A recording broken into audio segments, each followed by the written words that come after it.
The church fell silent the moment Alara Vance said yes to the wrong man. Not the mayor who owned half the territory.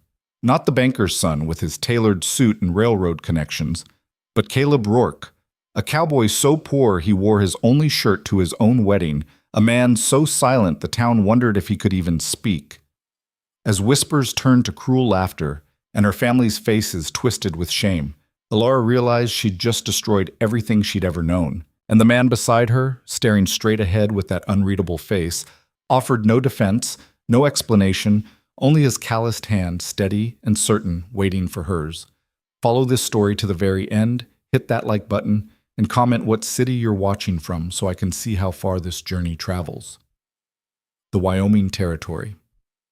Winter came early that year, descending on the frontier town of Ashford Crossing like a judge's gavel, swift, cold, and final. Snow dusted the wooden sidewalks and gathered in the corners of storefront windows, where merchants had painted cheerful advertisements for goods most folks couldn't afford. The town sat in a valley between two mountain ranges, a settlement carved from wilderness by people who believed civilization could be forced into any landscape with enough stubbornness and lumber. Inside the First Methodist Church, that same stubbornness had gathered to witness what everyone agreed would be the social event of the season. Alara Vance, the jewel of Ashford Crossing, was finally getting married. The pews filled early. Women in their Sunday best whispered behind gloved hands, their voices creating a constant rustle like wind through dry grass. Men stood along the back wall, arms crossed, expressions skeptical. They'd come to see Mayor Harrison Blackwell claim his prize, the culmination of a courtship that had dominated town gossip for 6 months. Alara's mother, Margaret Vance, sat in the front row wearing a dress of deep burgundy silk that had cost more than most families earned in a year. Her father, Thomas Vance, owned the largest cattle operation in 3 counties and the only bank between here and Cheyenne. They represented old money in a place where old meant 15 years. And their approval was the currency that mattered most in Ashford Crossing. The church smelled of pine and melting candle wax. Someone had decorated the altar with winter branches and white ribbon, an attempt at elegance that couldn't quite overcome the building's raw lumber bones. The minister, Reverend Talbot, stood ready with his Bible, his expression carefully neutral. He'd married dozens of couples in this church, but never one that generated quite this much attention. Mayor Blackwell waited at the altar, resplendent in a black suit tailored in San Francisco, his silver hair perfectly groomed, his smile confident. At 42, he was twice Alara's age, but that hardly mattered. He owned the largest house in town, controlled the land deeds, and had connections that reached all the way to the territorial governor. Marrying him meant security, status, a future of certainty in an uncertain world. The organ began. Mrs. Henderson, who'd played for every wedding in Ashford Crossing's history, launched into a processional that echoed off the plain walls. The congregation rose as one, turning toward the doors. Alara appeared, and the whispers stopped. She wore white, a gown her mother had commissioned from a Denver seamstress, imported lace over silk, a vision of everything a frontier bride should aspire to be. Her dark hair was gathered beneath a veil, her face pale but composed. She held a bouquet of dried flowers, the only kind available in November. But she wasn't walking toward the altar. She stood in the doorway perfectly still, while behind her the November wind pushed snow across the threshold. Her eyes weren't on Mayor Blackwell. They were scanning the congregation, searching. Margaret Vance's smile flickered. Thomas Vance half rose from his seat. Mayor Blackwell's confident expression began to crack. "Alara?" Reverend Talbot's voice carried uncertainty. "We're ready to begin." She didn't move. The silence stretched, becoming uncomfortable, then painful. Someone coughed. A child began to fuss and was quickly hushed. Then Alara stepped aside. A man entered the church. He was tall, lean, weathered by sun and wind until his face looked carved from the same wood as the building around them. He wore simple clothes, canvas trousers, a worn shirt, a coat that had seen too many winters. His boots left tracks of melting snow on the floorboards. His hat, which he removed as he entered, was battered and stained. Caleb Rourke. The name rippled through the congregation like a stone thrown in still water. He was nobody. A drifter who'd shown up 2 years ago and taken work where he could find it. Ranch hand, stable mucker, anything that involved hard labor and low pay. He lived in a shack on the edge of town, owned nothing worth mentioning, and spoke so rarely that some folks questioned whether he was simple-minded. What is the meaning of this? Margaret Vance found her voice first, standing with such force that her silk dress rustled like an angry snake. Alara, come here this instant. Alara didn't move toward her mother. She turned to face the congregation, her chin lifted in a gesture that reminded everyone exactly whose daughter she was. I'm not marrying Mayor Blackwell, she said. Her voice carried clearly, steady despite the tremor in her hands. I'm marrying Caleb Rourke. The church erupted, not in celebration, but in chaos. Voices overlapped, shock, outrage, disbelief crashing together like a wave breaking against stone. Margaret Vance let out a sound somewhere between a gasp and a scream. Thomas Vance surged to his feet, his face turning the color of old brick. You will do no such thing. His voice, accustomed to commanding men across vast distances, filled the church. This is madness, Alara. Pure madness. Mayor Blackwell remained at the altar, his expression transforming from shock to something harder, colder. His hands, which had been relaxed at his sides, curled into fists. Perhaps, he said, his voice dangerously quiet beneath the commotion, someone should explain to me what's happening. Alara looked at him directly for the first time. I'm sorry, Harrison. I can't marry you. Can't? He took a step forward. Or won't. Both. The honesty of it seemed to strike him physically. He stopped, recoiling slightly, then his expression hardened into something that made several women in the front pews lean back. Do you have any idea what you're doing? His voice rose, the careful politician's mask slipping to reveal something raw underneath. What you're throwing away. For him. He gestured toward Caleb with disgust. A man who owns nothing, is nothing, has nothing to offer you but poverty and shame. Caleb said nothing. He stood beside Alara, his expression unchanged, his silence somehow louder than all the shouting voices. Answer him at least. Margaret Vance's voice cracked. Defend yourself if you're going to ruin my daughter's life. Caleb's eyes moved to her, held for a moment, then returned to Alara. Still, he said nothing. Thomas Vance pushed into the aisle, his bulk creating a barrier between his daughter and the door. Alara, listen to me. I built everything we have from nothing. I know what poverty looks like, what it does to people. This man, he couldn't even bring himself to say Caleb's name, cannot give you the life you deserve. He cannot protect you, provide for you, give you children a future worth having. You don't know that. Alara's voice remained steady, but something in it had changed, hardened. You don't know him at all. I know his bank account, Thomas shot back. I know he has $23 to his name. I know he rents a shack I wouldn't house my cattle in. I know... You know nothing that matters. The words cut through her father's tirade like a knife. For a moment, Thomas Vance stood speechless, his daughter's defiance something he'd never encountered before. Mrs. Henderson, still seated at the organ, began to play again, a nervous, wandering melody that no one had requested. Someone told her to stop. She did. In the terrible silence that followed, Alara turned to Reverend Talbot. Will you marry us? The Reverend looked like a man caught in a bear trap. His eyes darted from Alara to her parents, to Mayor Blackwell, to the expectant congregation. His mouth opened, closed, opened again.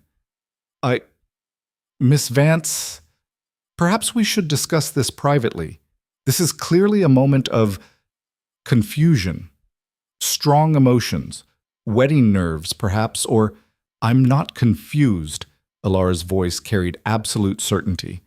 Will you marry us, or do we need to find someone who will? This is unconscionable. Mayor Blackwell's control finally shattered completely. He strode toward them, his face twisted with fury. You accepted my proposal. You wore my ring. You...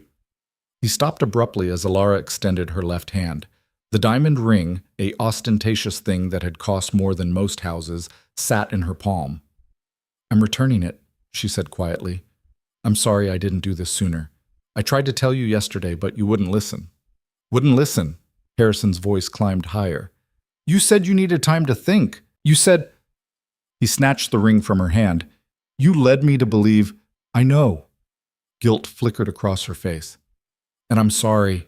But I can't marry you, Harrison. I can't. Someone in the back pews laughed. A single, sharp sound quickly stifled. But it was enough. It broke something in the moment, turned it from tragedy into farce. The whispers began again, spreading like fire through dry brush. She's chosen a pauper over the mayor. Poor thing's clearly been deceived. That man probably filled her head with lies. The shame of it, the absolute shame. Caleb remained silent through it all. He didn't defend himself, didn't explain, didn't protest the assumptions and accusations flying around them. He simply stood there, his presence solid and unmoving as stone. Margaret Vance pushed past her husband. "Alara, darling, please." Her voice had shifted from outrage to pleading. "This isn't you. This isn't what you want. Come home with us. We can forget this happened. We can—" "No!" Alara shook her head. "We can't." "Why?" The word came out as a wail. "Why would you do this to us? To yourself?" Alara looked at her mother, really looked at her, at the silk dress and the cultivated elegance and the terror of social ruin written in every line of her face, and something in her expression softened. "Because," she said quietly, "I'd rather be happy than approved of." The simplicity of it seemed to stun Margaret into silence. She stood there, mouth slightly open, as if her daughter had begun speaking a foreign language. Thomas Vance recovered first. "If you walk out that door with him," his voice was granite, "you walk out with nothing, no inheritance, no support, no family. Do you understand me?" "Yes." "Alara, I understand, Father." The finality in her voice made him flinch. For a moment, genuine pain crossed his features, quickly buried beneath anger, but there nonetheless. Mayor Blackwell moved closer, his voice dropping to something that tried for gentleness but couldn't quite hide the threat underneath. "Alara, think about what you're doing. Really think. This man," he gestured dismissively at Caleb. "He's using you. Can't you see that? A poor nobody getting his hands on the Vance fortune? It's the oldest story there is. There won't be any fortune." Alara's voice remained calm. "You just heard my father. I'm choosing this. I'm choosing him." "Then you're choosing wrong." Harrison's mask slipped entirely, revealing the ruthlessness that had made him mayor. "And when he's spent whatever you have left, when reality sets in and you realize what you've done, don't come crying to me. Don't come crying to any of us." The cruelty of it rippled through the church. Several women gasped. Even some of the men looked uncomfortable. Alara lifted her chin higher. "I won't." She turned to Reverend Talbot. "Please, will you marry us?" The Reverend looked at her parents, at the mayor, at the congregation that seemed collectively holding its breath. His hands trembled slightly on his Bible. He swallowed hard. "I cannot refuse a couple who comes to me of their own free will." Relief flooded Alara's face. Outrage exploded through the church. "This is a travesty," someone shouted. "A scandal. Reverend, you can't be serious." But Talbot had made his decision. He gestured toward the altar. "If you'll both come forward." Alara moved first, her white dress whispering against the floorboards. Caleb followed, his worn boots heavy in the sudden hush. They stood before the altar, side by side, the contrast between them almost absurd. Her pristine beauty and his rough poverty, her cultured grace and his weathered silence. "I cannot do this." Margaret Vance's voice broke. "Thomas, stop them, please." But Thomas Vance had gone very still, his face unreadable. He watched his daughter standing beside a man he considered less than nothing, and whatever thoughts moved behind his eyes, he kept them locked away. The ceremony began. Reverend Talbot's voice shook slightly as he spoke the familiar words, but he pushed through. The church remained deathly quiet except for his voice and the wind outside, which had picked up, rattling the windows in their frames. When he asked if anyone objected, half the congregation seemed ready to speak. But something, perhaps the absolute certainty in Alara's face, or the steady, unshakable presence of the silent man beside her, kept them quiet. The vows came next. "Do you, Alara Marie Vance, take this man to be your lawfully wedded husband?" "I do." Clear, strong, without hesitation. "And do you, Caleb Rourke, take this woman to be your lawfully wedded wife?" Everyone leaned forward, some hoping he'd finally speak, Others perhaps hoping he'd reveal himself as unable. "I do." His voice was low, rough from disuse, but steady. 2 words, the first many in the congregation had ever heard him speak. Someone in the back laughed again, not from humor, but from sheer disbelief at the spectacle they were witnessing. "Then by the power vested in me by the territory of Wyoming, I pronounce you man and wife." Reverend Talbot closed his Bible with a snap that sounded like a door shutting. "What has been joined here today, let no man put asunder." The words hung in the air, both blessing and condemnation. Alara turned to Caleb. For the first time since entering the church, uncertainty flickered across her face. A brief moment of wondering if she'd truly just done this, if the enormity of the choice she'd made might crush her under its weight. Caleb saw it. His hand moved to her face, calloused fingers gentle against her cheek. The gesture was simple, small, but somehow it steadied her. When his hand dropped, her uncertainty went with it. They turned together to face the congregation. The silence broke into chaos once more. Margaret Vance was weeping, collapsed into the pew with several women clustering around her. Thomas Vance stood like a statue, his face carved from stone. Mayor Blackwell had vanished, slipped out at some point, unable to watch the conclusion. But everyone else remained, watching as Alara Rourke now, walked back down the aisle with her new husband. The whispers followed them like thrown stones. "Ruined herself. Poor deluded girl. He'll break her heart and leave her with nothing. I give it 3 months before she's begging to come home. The shame her family must feel." Outside, the November wind had strengthened into something approaching a storm. Snow fell thick and fast, already accumulating on the church steps. The sky hung low and gray, threatening worse to come. Alara paused at the top of the steps, looking out at the town she'd known her entire life. A few people had gathered despite the weather, curious onlookers drawn by rumors of drama. They stared openly, their expressions ranging from pity to contempt to morbid fascination. Caleb moved past her, down the steps, then turned and extended his hand. It was such a simple gesture, an offer of help down snow-slick stairs. But in that moment, it was also an offer of partnership, of trust, of a future that existed in the space between what had been and what might be. Alara took his hand. They walked together down the steps, into the snow, into the watching eyes of a town that had already condemned them. Neither looked back at the church, at the family that had disowned her, at the life she'd left behind. The snow fell harder, covering their tracks almost as soon as they made them. Behind them, people began emerging from the church, family members who wouldn't meet Alara's eyes, friends who turned away, social acquaintances who clustered together and whispered. The rejection was total, immediate, absolute. "Alara!" Her mother's voice cut through the wind. Margaret Vance stood in the church doorway, her elegant dress already dusted with snow, her face a mask of anguish. "Please, don't do this." For a moment, Alara hesitated. The pull of family, of belonging, of everything familiar warred with the choice she'd made. She could still turn back. She could still... Caleb's hand tightened slightly around hers. Not pulling, not demanding, just there, steady and certain. Alara kept walking. They moved through the town's main street, past storefronts where merchants came to their windows to watch. Past the bank her father owned, where clerks pressed their faces to the glass. Past the mayor's office, where Harrison Blackwell stood framed in a second-story window, his expression promising consequences. The town had never seemed so small or so hostile. Caleb led her toward the edge of settlement, where the buildings thinned and the wilderness began its patient reclamation of land. Here, the houses were smaller, poorer, occupied by people who worked with their hands and had little time for society scandals. They stopped in front of a structure that could barely be called a house. It was more of a shack, rough-hewn timber, a single room, a stone chimney that leaked smoke through gaps in the masonry. The door hung slightly crooked. The single window had been covered with oiled paper instead of glass. Alara stared at it, and for the first time, the full reality of what she'd done crashed over her.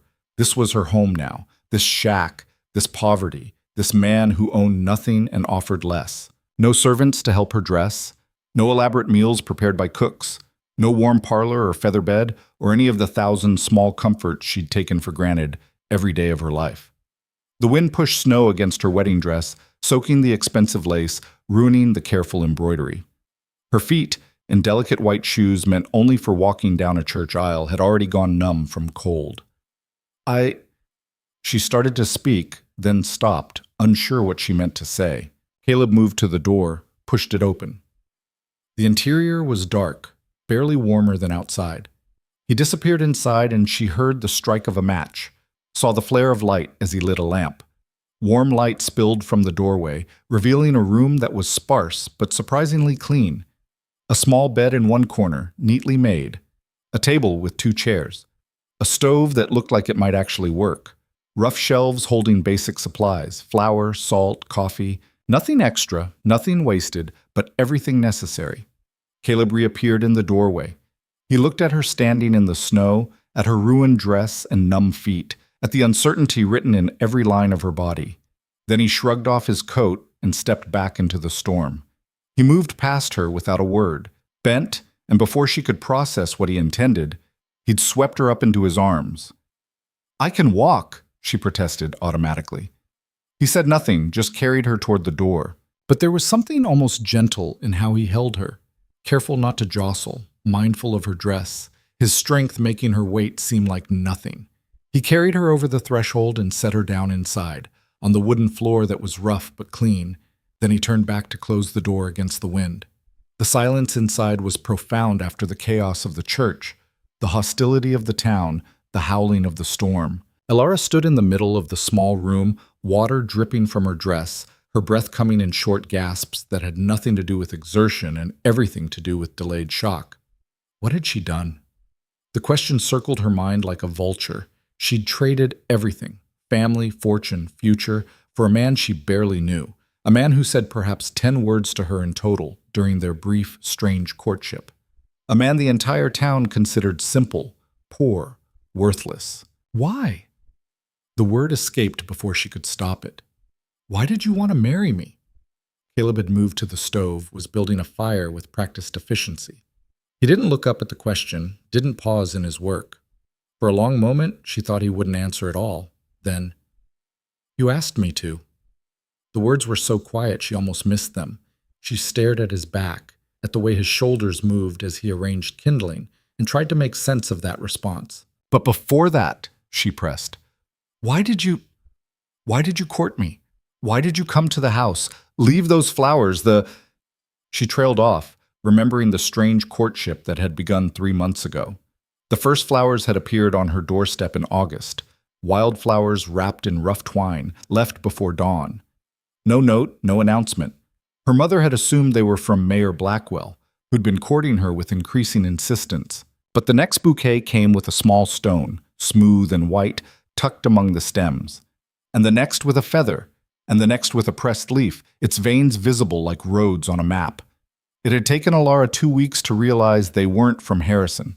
Another week to discover they were from Caleb Rourke, the silent ranch hand she'd seen around town but never spoken to. And when she'd finally confronted him about it, asking why he'd leave such things, he'd simply looked at her with those steady eyes and said nothing.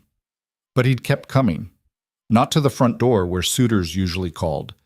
He'd appeared at odd times, when she was hanging laundry, when she walked to the mercantile, when she sat on the back porch in the evening watching the sun set behind the mountains. He never spoke unless she asked a direct question, and even then his answers were sparse, careful. Yet somehow, in those silent encounters, she'd begun to know him, or thought she had. The way he noticed things, how he'd once moved a bucket she'd set too close to the edge of a porch, how he gently redirected her attention to a fox kit playing in the grass nearby, how his eyes followed the patterns birds made as they flew overhead. The way he was never in a hurry, never pushing for more than she offered.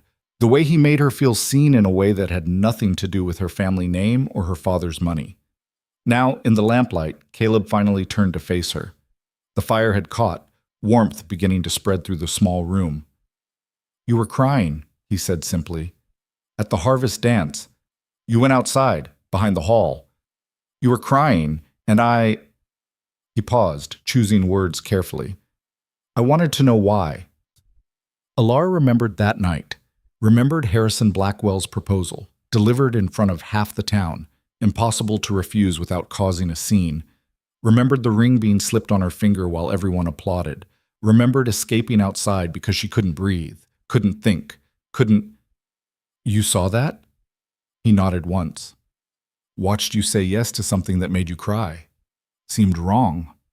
The simplicity of that observation, the directness of it, struck her silent. In a few words, he'd identified what she'd been unable to articulate even to herself. That accepting Harrison's proposal had felt like a door closing, like stepping into a cage even if it was a gilded one. So you decided to... She gestured vaguely, encompassing the strange courtship, the proposal he'd made just 2 weeks ago, the wedding they'd just completed. Decided to offer different. He turned back to the fire, adjusting a log. You could say no, was free to, still are, if you want. Free to what? Confusion colored her voice. We're married now. Marriage can end. He said it matter-of-factly, without emotion. If you want to leave, you can leave. Door works both ways. The offer was so unexpected, so contrary to everything she understood about marriage and duty and permanence, that she didn't know how to respond. What kind of man offered his wife an escape on their wedding day? The cold from her wet dress was seeping into her bones now. She shivered, wrapping her arms around herself. Caleb noticed immediately. He moved to a chest in the corner, pulled out what looked like an old blanket. Should get out of that, he said, gesturing to her dress. There's dry clothes in the chest. Not fancy, but warm. Then he picked up the lamp and walked to the door. Where are you going? Alarm flashed through her. Give you privacy. He said it as if it were obvious. Barn's dry enough. I'll be back in an hour. Make sure the fire's holding. And he left, stepping out into the storm, closing the door behind him. Alara stood alone in the tiny cabin, water pooling around her feet, her mind reeling. Her husband of less than an hour had just walked out into a blizzard to give her privacy. Had told her she was free to leave. Had married her because he didn't like seeing her cry. Nothing about this made sense. Nothing about this followed any rules she'd been taught about how the world worked. Slowly, mechanically, she began to remove her wedding dress. The wet lace clung to her skin, the buttons proving difficult with her numb fingers. When she finally got it off, she let it fall to the floor, a puddle of white silk and ruined dreams. The clothes in the chest were men's clothes, but they were clean and warm. A rough wool shirt, canvas pants far too large that she had to roll multiple times, thick socks. She pulled them on, feeling ridiculous but grateful for the warmth. With her body temperature rising, her mind began to work again. She surveyed the cabin properly for the first time. One room, maybe 12 feet by 12 feet. The bed in the corner was barely large enough for one person, let alone two. The stove appeared functional, the chimney drawing properly now that the fire had established itself. The shelves held basic supplies, carefully organized. There were books, not many, but more than she'd expected. A rifle mounted above the door. Pegs on the wall holding spare clothes, tools, gear for different weather. Everything was worn but maintained. Poor but not desperate. Sparse but not careless. A life built with the absolute minimum necessary for survival, nothing wasted on comfort or display. This was her life now. The thought should have terrified her. Perhaps it did. But beneath the fear, beneath the shock and the uncertainty and the sheer impossibility of what she'd done, something else stirred. Relief. She'd spent 21 years being the perfect daughter, wearing the right clothes, saying the right things, attending the right social functions, accepting the right proposal from the right man, being shaped and molded and pressed into a form that fit everyone's expectations except her own. And in one moment, in one choice, she'd shattered all of it. The fire popped, sending sparks up the chimney. Alara moved closer to it, extending her hands toward the warmth. Outside, the storm howled louder. The wind found every crack in the walls, whistling through in thin, cold streams. An hour passed, then another. Caleb didn't return. Worry began to gnaw at her. The storm had intensified, snow battering the walls, wind shaking the entire structure. What if he'd gotten lost between here and the barn? What if he'd fallen, hurt himself, was lying somewhere in the snow while she sat warm and dry inside? She moved to the door, pulled it open. The wind nearly ripped it from her hands. Snow blew in, immediately beginning to accumulate on the floor. She could barely see 3 feet beyond the door, the world transformed into a whiteout. Caleb! Her voice was swallowed by the wind. Caleb! No answer. Fear spiked sharp and bright. She grabbed the old coat hanging by the door, thrust her feet into boots that were far too large, and stepped out into the storm. The cold hit like a physical blow. The wind drove snow into her eyes, her mouth, stealing her breath. She'd never experienced weather like this, had never been outside in it, had always watched frontier storms from behind thick walls and heavy curtains. This was different. This was deadly. "Caleb!" She tried again, turning in a slow circle, seeing nothing but white. "Where are you?" A hand caught her arm. She spun, heart hammering, to find Caleb standing there, materialized from the storm like a ghost. His hat and coat were covered in snow, ice forming in his beard, but his grip was steady. He didn't say anything, just turned her around and guided her back toward the cabin, which she realized with shock was only about 5 feet away. She'd barely made it beyond the door. Inside, he closed the door firmly and turned to look at her. Really look at her, his eyes moving from her face to the too large coat to the boots falling off her feet. "Don't go out in that." It wasn't harsh, but it was absolute. "You'd be dead in 10 minutes. I thought—" She had to stop, swallow hard. "I thought you were in trouble. You didn't come back." Waited till the worst passed. He began removing his coat, shaking snow onto the floor. Didn't want to open the door and let the heat out. The practicality of it made sense, but it also revealed how little she understood about this life, about survival in conditions that could kill without malice, just indifference. "I don't know how to do this." The admission came out small, almost childlike. "I don't know how to live like this." Caleb hung his coat on a peg, set his hat beside it. When he turned back, something in his expression had softened. "No one's asking you to know." He moved to the stove, began preparing something. Coffee, she realized, from the smell. "You'll learn. Or you won't. Either way, you'll survive." "Will I?" The question came out bitter, all the fear and doubt she'd been holding back suddenly overwhelming her. "Everyone in town thinks I've made a terrible mistake. My family has disowned me. I'm in a shack in the wilderness with a man I barely know, and there's a storm trying to kill us. How exactly do I survive this?" He poured coffee into 2 tin cups, brought one to her. Their fingers brushed as she took it, his hand warm despite having just been in the storm. "Same way everyone survives." He sat in one of the 2 chairs, gestured for her to take the other. One day, then another. Then another after that. The coffee was strong, bitter, hot enough to burn. She drank it anyway, feeling the heat spread through her chest. They sat in silence for a long time, the storm raging outside, the fire crackling, 2 strangers who'd just bound their lives together trying to figure out what that meant. Finally, as the lamplight began to dim, Caleb spoke again. "You can have the bed." He stood, moved toward it, began pulling off blankets. "I'll sleep by the stove." "That's ridiculous," the words came out automatically. "We're married. We can—" "Not unless you want to." He said it simply, without judgment. "Ceremony doesn't mean I get to make demands. You're here because you chose to be. That's enough." He settled on the floor with the blankets, positioned between her and the door, his body a barrier between her and the storm, between her and whatever might come through that door. Alara climbed into the bed, still wearing the oversized clothes, the wool scratching her skin. The mattress was thin, the blankets rough, the pillow barely worthy of the name. It was nothing like her feather bed at home with its down pillows and silk sheets, but she was warm and safe. And for the first time in longer than she could remember, she'd chosen to be exactly where she was. Outside, the storm reached its peak, battering the small cabin with everything the Wyoming winter could throw at it. Inside, 2 people who barely knew each other tried to sleep, tried to breathe, tried to believe that the choice they'd made might somehow, against all odds and all expectations, turn into something worth the price they'd paid. The fire burned low. The lamp went out. Darkness settled over the cabin like a blanket, broken only by the faint glow of embers in the stove. And in that darkness, Alara lay awake, listening to Caleb's steady breathing, listening to the storm, listening to the terrifying silence of a future that contained no certainties, only possibilities. She'd burned every bridge. She'd chosen poverty over comfort, unknown over security, a silent stranger over everything she'd ever known. And tomorrow, when the storm cleared and the sun rose on her new life, she'd discover whether she'd chosen freedom or ruin. Morning came late and gray. Alara woke to pale light filtering through the oiled paper window and the sound of wind still pushing against the cabin walls.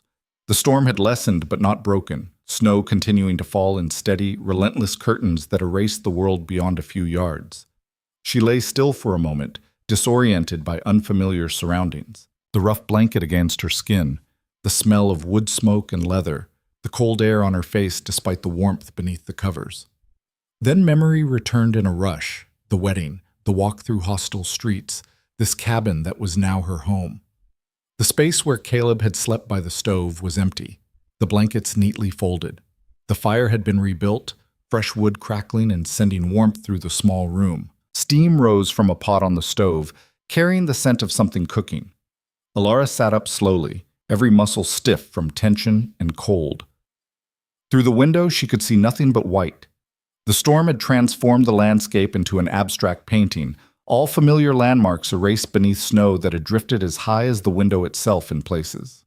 The door opened, letting in a gust of frigid air and snow. Caleb entered, carrying an armload of wood that he stacked carefully beside the stove. His coat and hat were covered in fresh snow, his breath visible in white clouds. "Morning?" He brushed snow from his shoulders, not looking at her directly. "Coffee's hot. Made some porridge." "Thank you." Her voice came out rough with sleep. She stood, wrapping one of the blankets around her shoulders, suddenly self-conscious in the oversized men's clothes. He moved to the stove, ladled porridge into 2 bowls. The silence between them felt heavy, awkward in the morning light. What did married people talk about? How did this work when you barely knew each other? Alara accepted the bowl he handed her, sat at the small table. The porridge was plain, oats and water, nothing more, but it was hot and filling.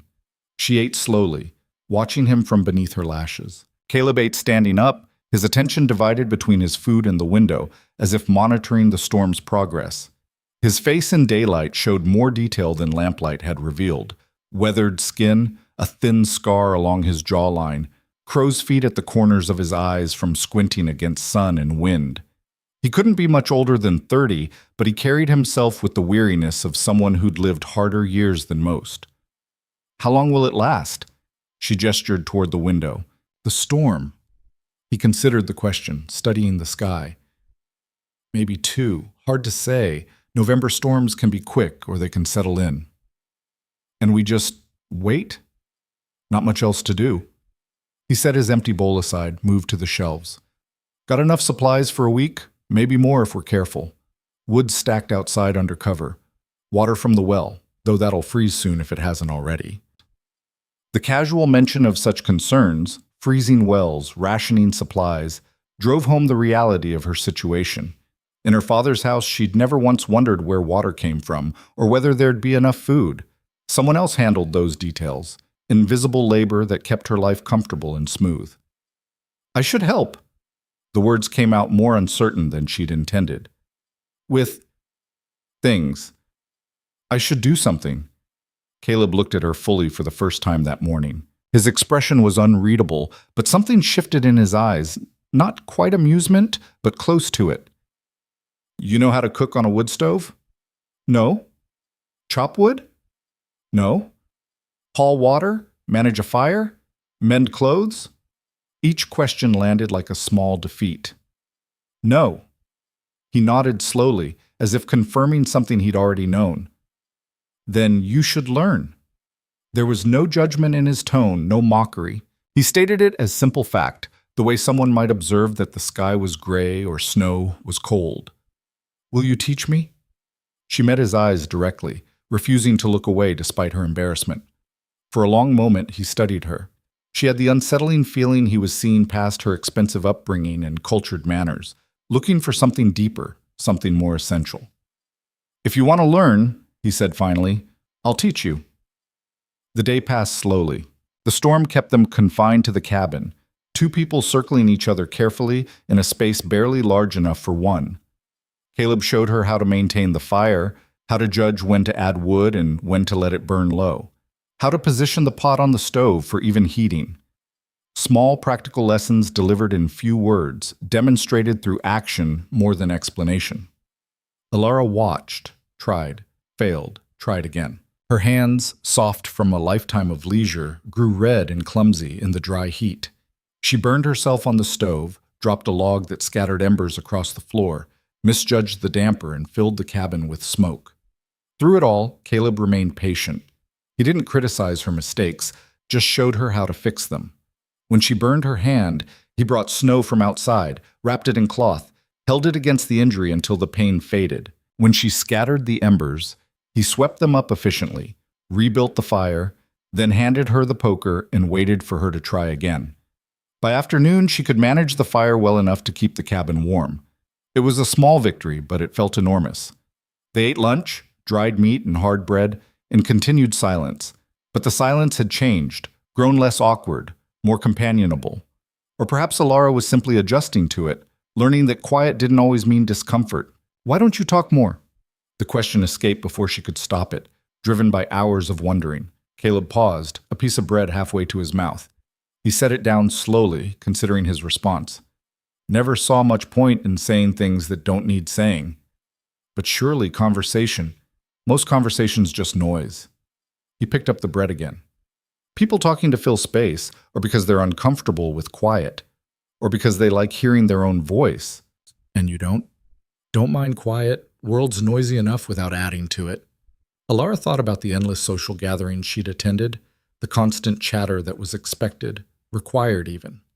The way silence at a dinner party was considered failure, something to be filled immediately with observation or opinion or gossip.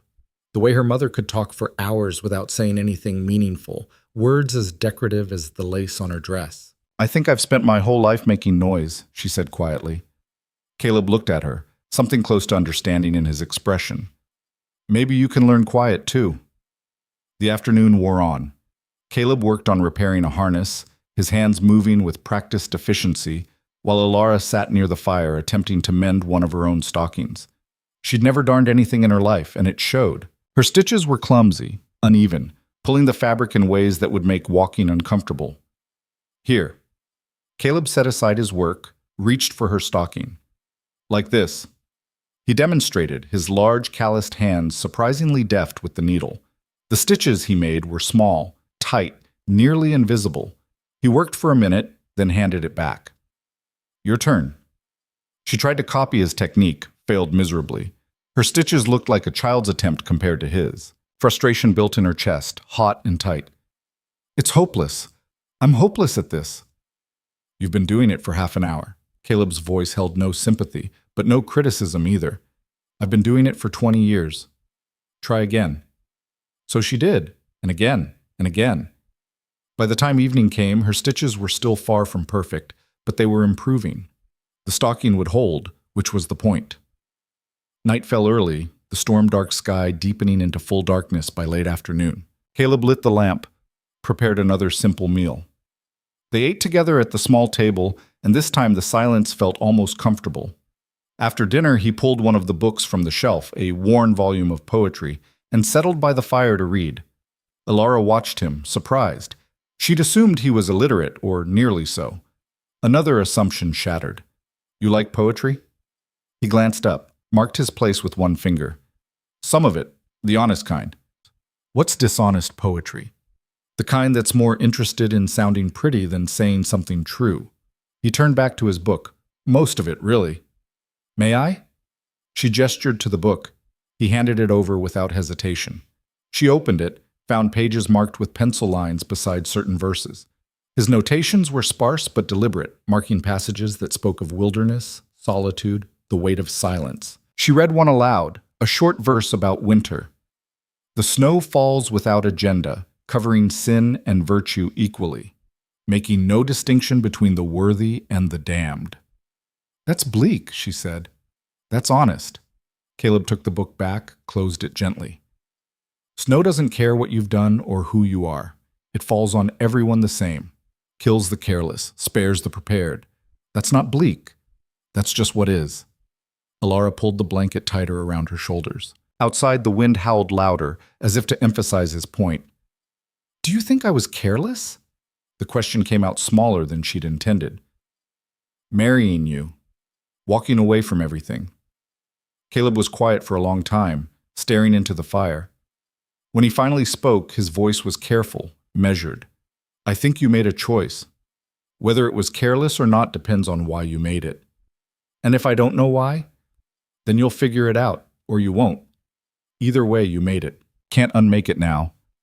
The finality of that truth settled over her like snow. She'd made her choice. For better or worse, in a church full of hostile witnesses, she'd chosen this man and this life. And there was no going back. The second day of the storm began much like the first, gray, cold, relentless. But something had shifted during the night. The cabin felt less like a prison and more like a shelter. The silence between them felt less awkward and more natural. Caleb taught her to make coffee properly, to judge the strength by smell and color. Showed her how to slice dried meat thin enough to chew without breaking teeth. Demonstrated the way to bank a fire at night so it would hold heat until morning. Small lessons. Practical knowledge. The kind of education her mother would have scorned as beneath a lady's notice. But Alara found herself hungry for it. Each new skill, no matter how minor, felt like a small victory against her own helplessness. She was learning to survive piece by piece, lesson by lesson. Why did you come to Ashford Crossing? She asked the question while they worked together preparing lunch, her hands clumsy with the knife as she tried to slice bread evenly. Needed work, heard the ranches were hiring. But where were you before? Different places. That's not an answer. He paused in his work, looked at her directly. You really want to know? Yes. Montana Territory, Colorado before that, Nebraska before that. Been moving since I was 15. Why? Because I could. Because staying anywhere meant putting down roots, and roots can trap you. He turned back to his work, but continued speaking, the words coming slower now, more carefully chosen. My father worked a farm in Missouri, broke his back for land that barely fed us, died at 40, worn down to nothing. My mother lasted another year, then followed him. I was 15, and I decided I'd rather die free than live trapped. The stark honesty of it caught Alara off guard.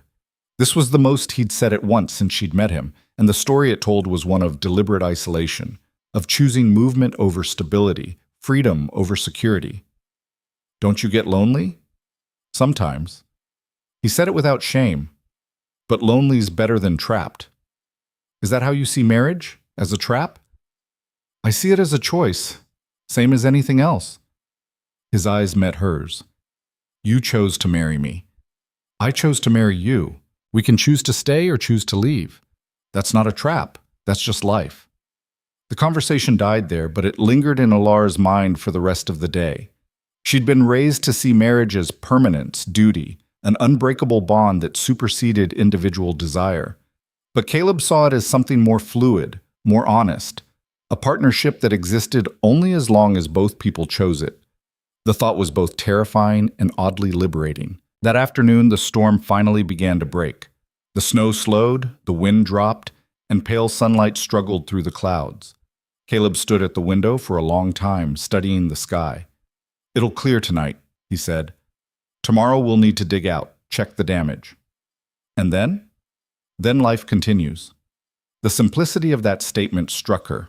No grand plans, no complex strategies, just the basic work of survival, day after day. That night, as they prepared for bed, Alara found herself hesitating before climbing under the blankets. Caleb? He looked up from where he was arranging his sleeping area by the stove. Thank you for teaching me, for being patient. Something softened in his expression. You're learning. That's all that matters. She wanted to say more, to explain the gratitude she felt for his quiet acceptance of her incompetence, his lack of mockery or frustration. But words failed her, so she simply nodded and settled into the bed. The third morning dawned clear and brutally cold. Alara woke to find Caleb already outside, the sound of a shovel scraping against ice and packed snow. She rose quickly, dressed in the warmest clothes she could find, and ventured to the door. The world outside had been transformed. Snow had drifted as high as the cabin's roof in places, creating smooth white sculptures that bore no resemblance to the familiar landscape. The sky was a hard, brilliant blue, the kind of cold beauty that hurt to look at directly. Caleb had already cleared a path from the door to the small barn, another to the well. He worked methodically, his breath visible in white clouds, his movements economical and efficient. Alara grabbed the second shovel, leaning by the door, and joined him. "You don't have to," he started. "I know." She positioned herself at the path he'd started toward the road. "But I want to." He studied her for a moment, then nodded and returned to his work. The labor was brutal. Within minutes, Alara's arms burned, her back ached, sweat soaked through her clothes despite the frigid air. The snow was heavy, wet, resistant. Each shovelful felt like lifting stone. But she kept going. When Caleb paused to rest, she paused. When he started again, she started. She matched his rhythm, learned to lift with her legs instead of her back, to pace herself for endurance rather than speed. By midday, they'd cleared paths to all the essential areas. Alara stood panting, her hands blistered beneath the two large gloves, her body screaming protest. Caleb looked at her, taking in her flushed face and trembling arms. "You've done enough. Go inside. Warm up." "What about you?" "Got a few more things to check. Won't take long." She wanted to argue, to prove she could keep going, but her body wouldn't cooperate. She nodded, stumbled back to the cabin, and collapsed onto the chair nearest the fire. Every muscle throbbed. Her hands, when she pulled off the gloves, were red and raw. Her shoulders felt like someone had beaten them with a club. But beneath the pain was something else. Satisfaction. She'd worked, really worked, the kind of physical labor she'd never experienced in her life. And she'd survived it. When Caleb came inside half an hour later, he found her still sitting by the fire, too tired to move. Hands. He knelt before her, reaching for her wrists. She let him take her hands in his, watched as he examined the blisters forming on her palms. His touch was gentle, careful. He disappeared into the chest, returned with a tin of salve that smelled of herbs and something medicinal. He worked the salve into her hands with quiet efficiency, his calloused fingers surprisingly tender. Neither of them spoke. The intimacy of the moment, his hands on hers, his attention focused completely on her care, felt more profound than words could capture. "You worked hard today," he said quietly, not looking up from his task. "Harder than you needed to." "I wanted to help." "You did." He finished with one hand, started on the other. "But you need to learn your limits. This country doesn't forgive people who push too hard." "How do I learn them if I don't push?" That earned her a glance, something that might have been approval in his eyes. "Fair point. Just don't kill yourself proving it." He wrapped her hands in clean strips of cloth, tucked the salve tin into her lap. "Use this again before bed. Tomorrow you'll be sore, but the day after you'll be stronger." The days that followed settled into a pattern.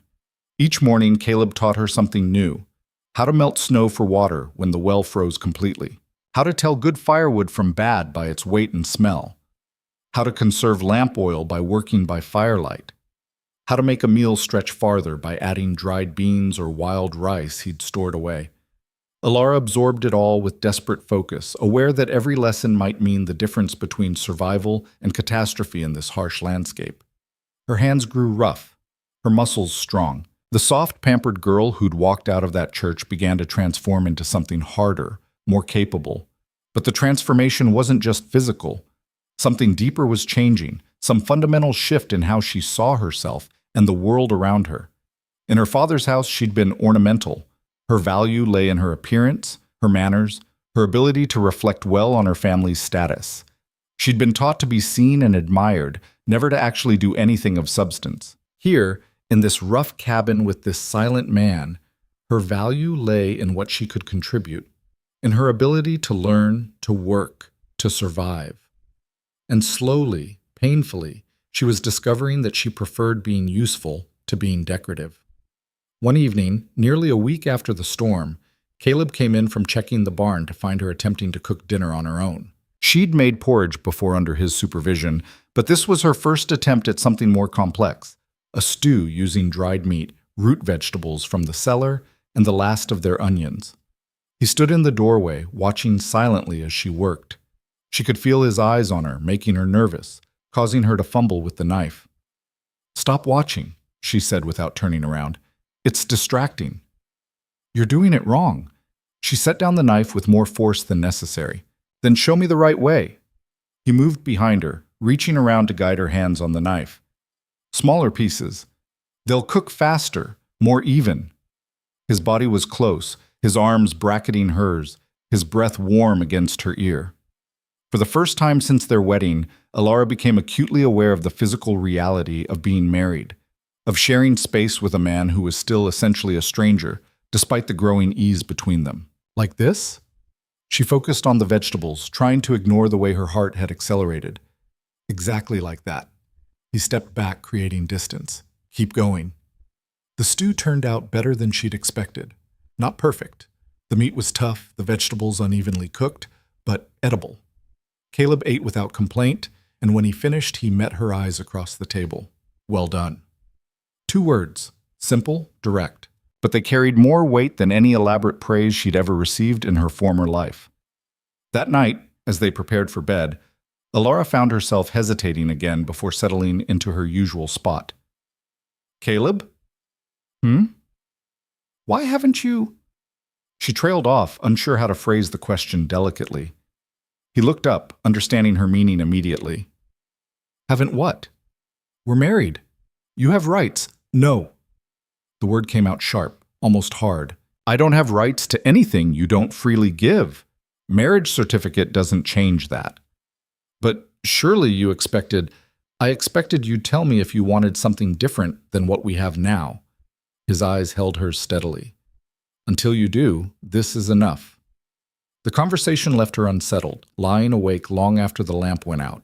In her world, marriage meant duty, obligation, a wife's submission to her husband's needs. But Caleb seemed to operate by different rules entirely, rules that put her choice at the center of everything.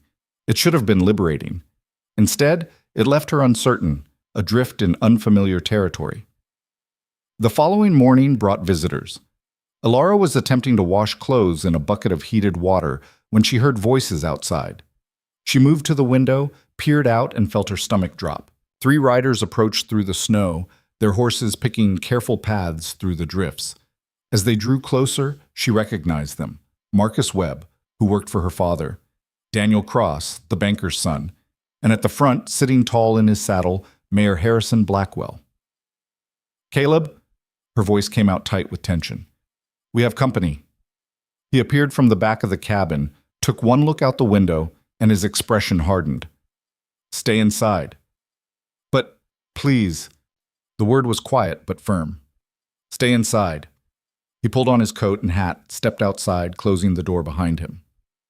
Through the window, Alara watched as the 3 riders drew up in front of the cabin. Blackwell dismounted, his expensive coat and polished boots incongruous in the rough landscape. The other 2 remained on their horses, hands resting near their belts in a way that made Alara's skin prickle with unease. Rourke! Blackwell's voice carried clearly in the cold air. We need to talk. Caleb said nothing, just waited. About your wife. Blackwell's smile was sharp, predatory. Or should I say, my former fiancée. I'm here to offer you a deal. Still, Caleb remained silent. You're a practical man, Rourke. You know you can't provide for a woman like Alara. She's been raised with certain expectations, certain standards. Blackwell pulled an envelope from his coat. I'm prepared to pay you $500 to annul this marriage. Let her come home with me today, and you'll have more money than you've seen in your life. The words hit Alara like physical blows. He was trying to buy her back. Like property. Like livestock. Caleb's response was so quiet she almost missed it. No. No? Blackwell's smile faded. I don't think you understand. That's a generous offer for a woman you've barely had a week with. Take the money, Rourke. Find yourself someone more suitable. Someone who won't expect silk dresses and servants. She's my wife. Caleb's voice remained level, but something in his posture had shifted, become more alert. Not for sale. Everything's for sale. Blackwell moved closer, his voice dropping.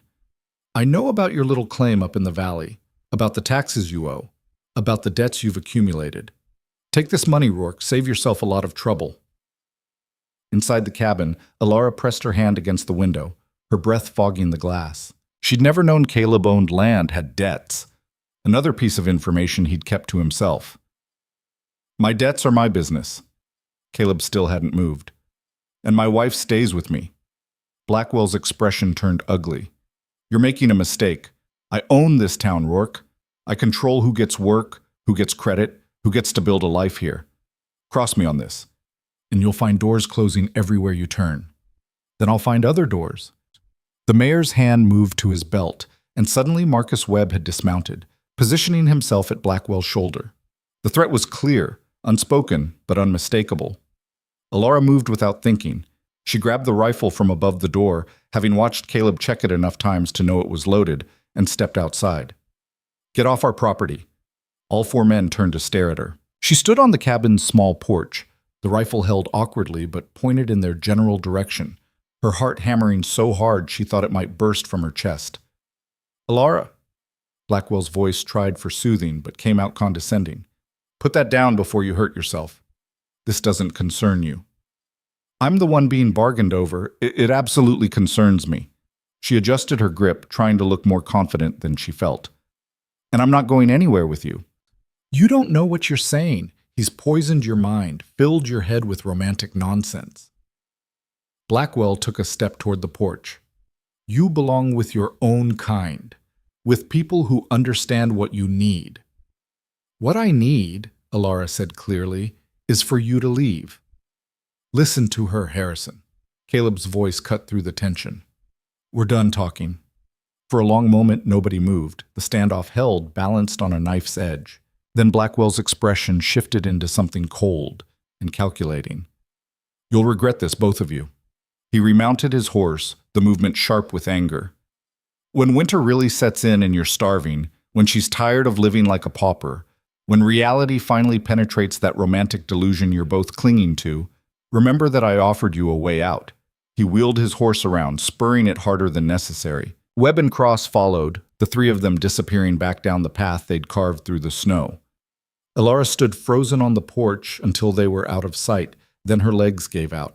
She sank onto the step, the rifle clattering beside her, her whole body shaking. Caleb was there immediately, taking the rifle, setting it aside, his hands on her shoulders. You shouldn't have come out. He threatened you. I've been threatened before. Not while married to me. She looked up at him, and something fierce burned in her chest. I won't let them intimidate us. I won't let him think he can just... Her voice broke, and suddenly she was crying, all the fear and anger and residual shock pouring out in hot tears. Caleb pulled her up, guided her inside, settled her by the fire. He didn't try to stop her tears, didn't tell her everything would be fine. He just sat beside her, his presence solid and steady, until the storm passed. When she finally regained control, she wiped her eyes on her sleeve and turned to face him. What taxes did he mean? What claim?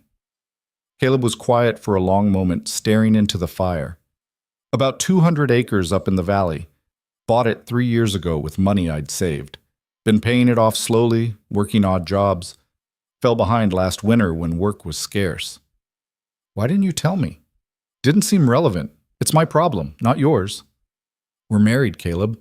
Your problems are my problems now. She wiped her eyes again. How much do you owe?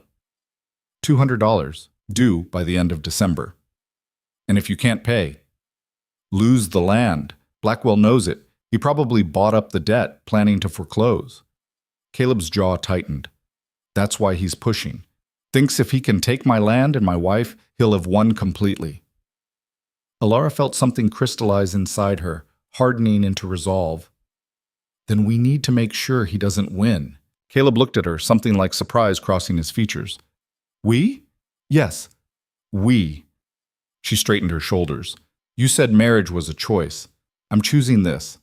I'm choosing you. And I'm choosing to fight. For the first time since she'd known him, Caleb smiled, a small, genuine expression that transformed his entire face. All right then, he said quietly. We fight. The decision to fight changed everything. That night, after Blackwell's visit, Caleb spread a rough map across the table. Hand-drawn lines showing the valley, his land claim, the boundaries he'd walked and marked himself. Alara studied it by lamplight, tracing the contours with her finger. It's beautiful land, Caleb said quietly, his voice carrying a reverence she'd never heard before. High meadows, timber, a creek that runs year-round, good grazing, protected from the worst winds, the kind of place a man could build something real. Then we'll find a way to keep it.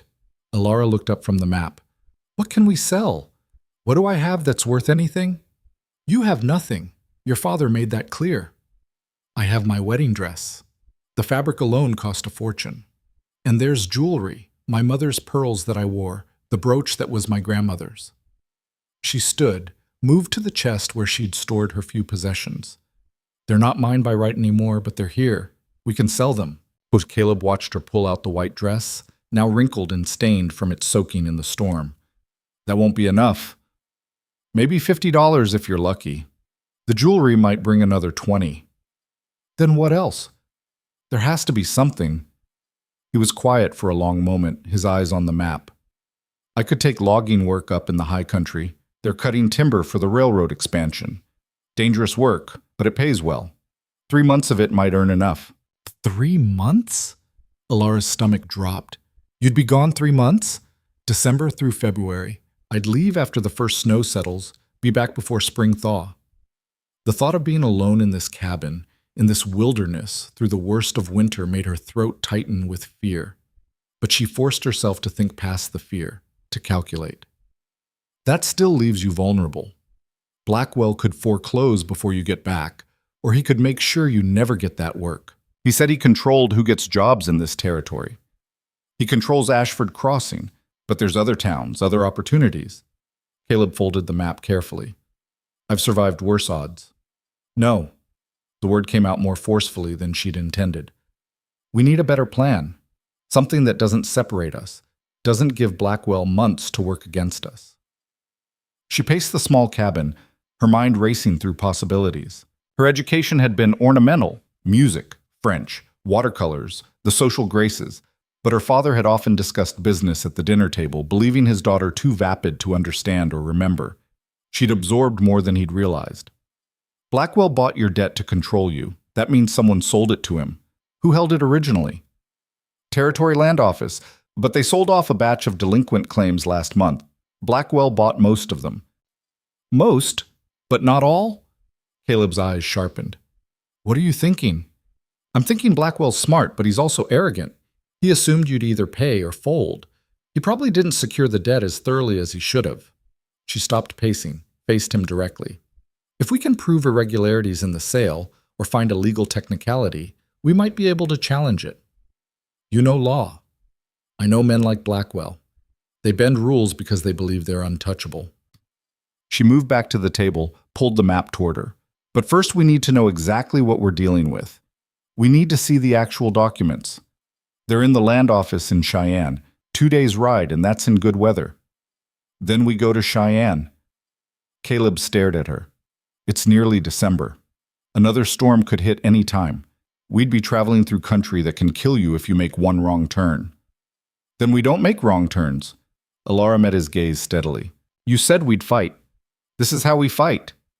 Something shifted in his expression. Respect, maybe, or recognition. He studied her for a long moment, then nodded slowly. We'll need supplies.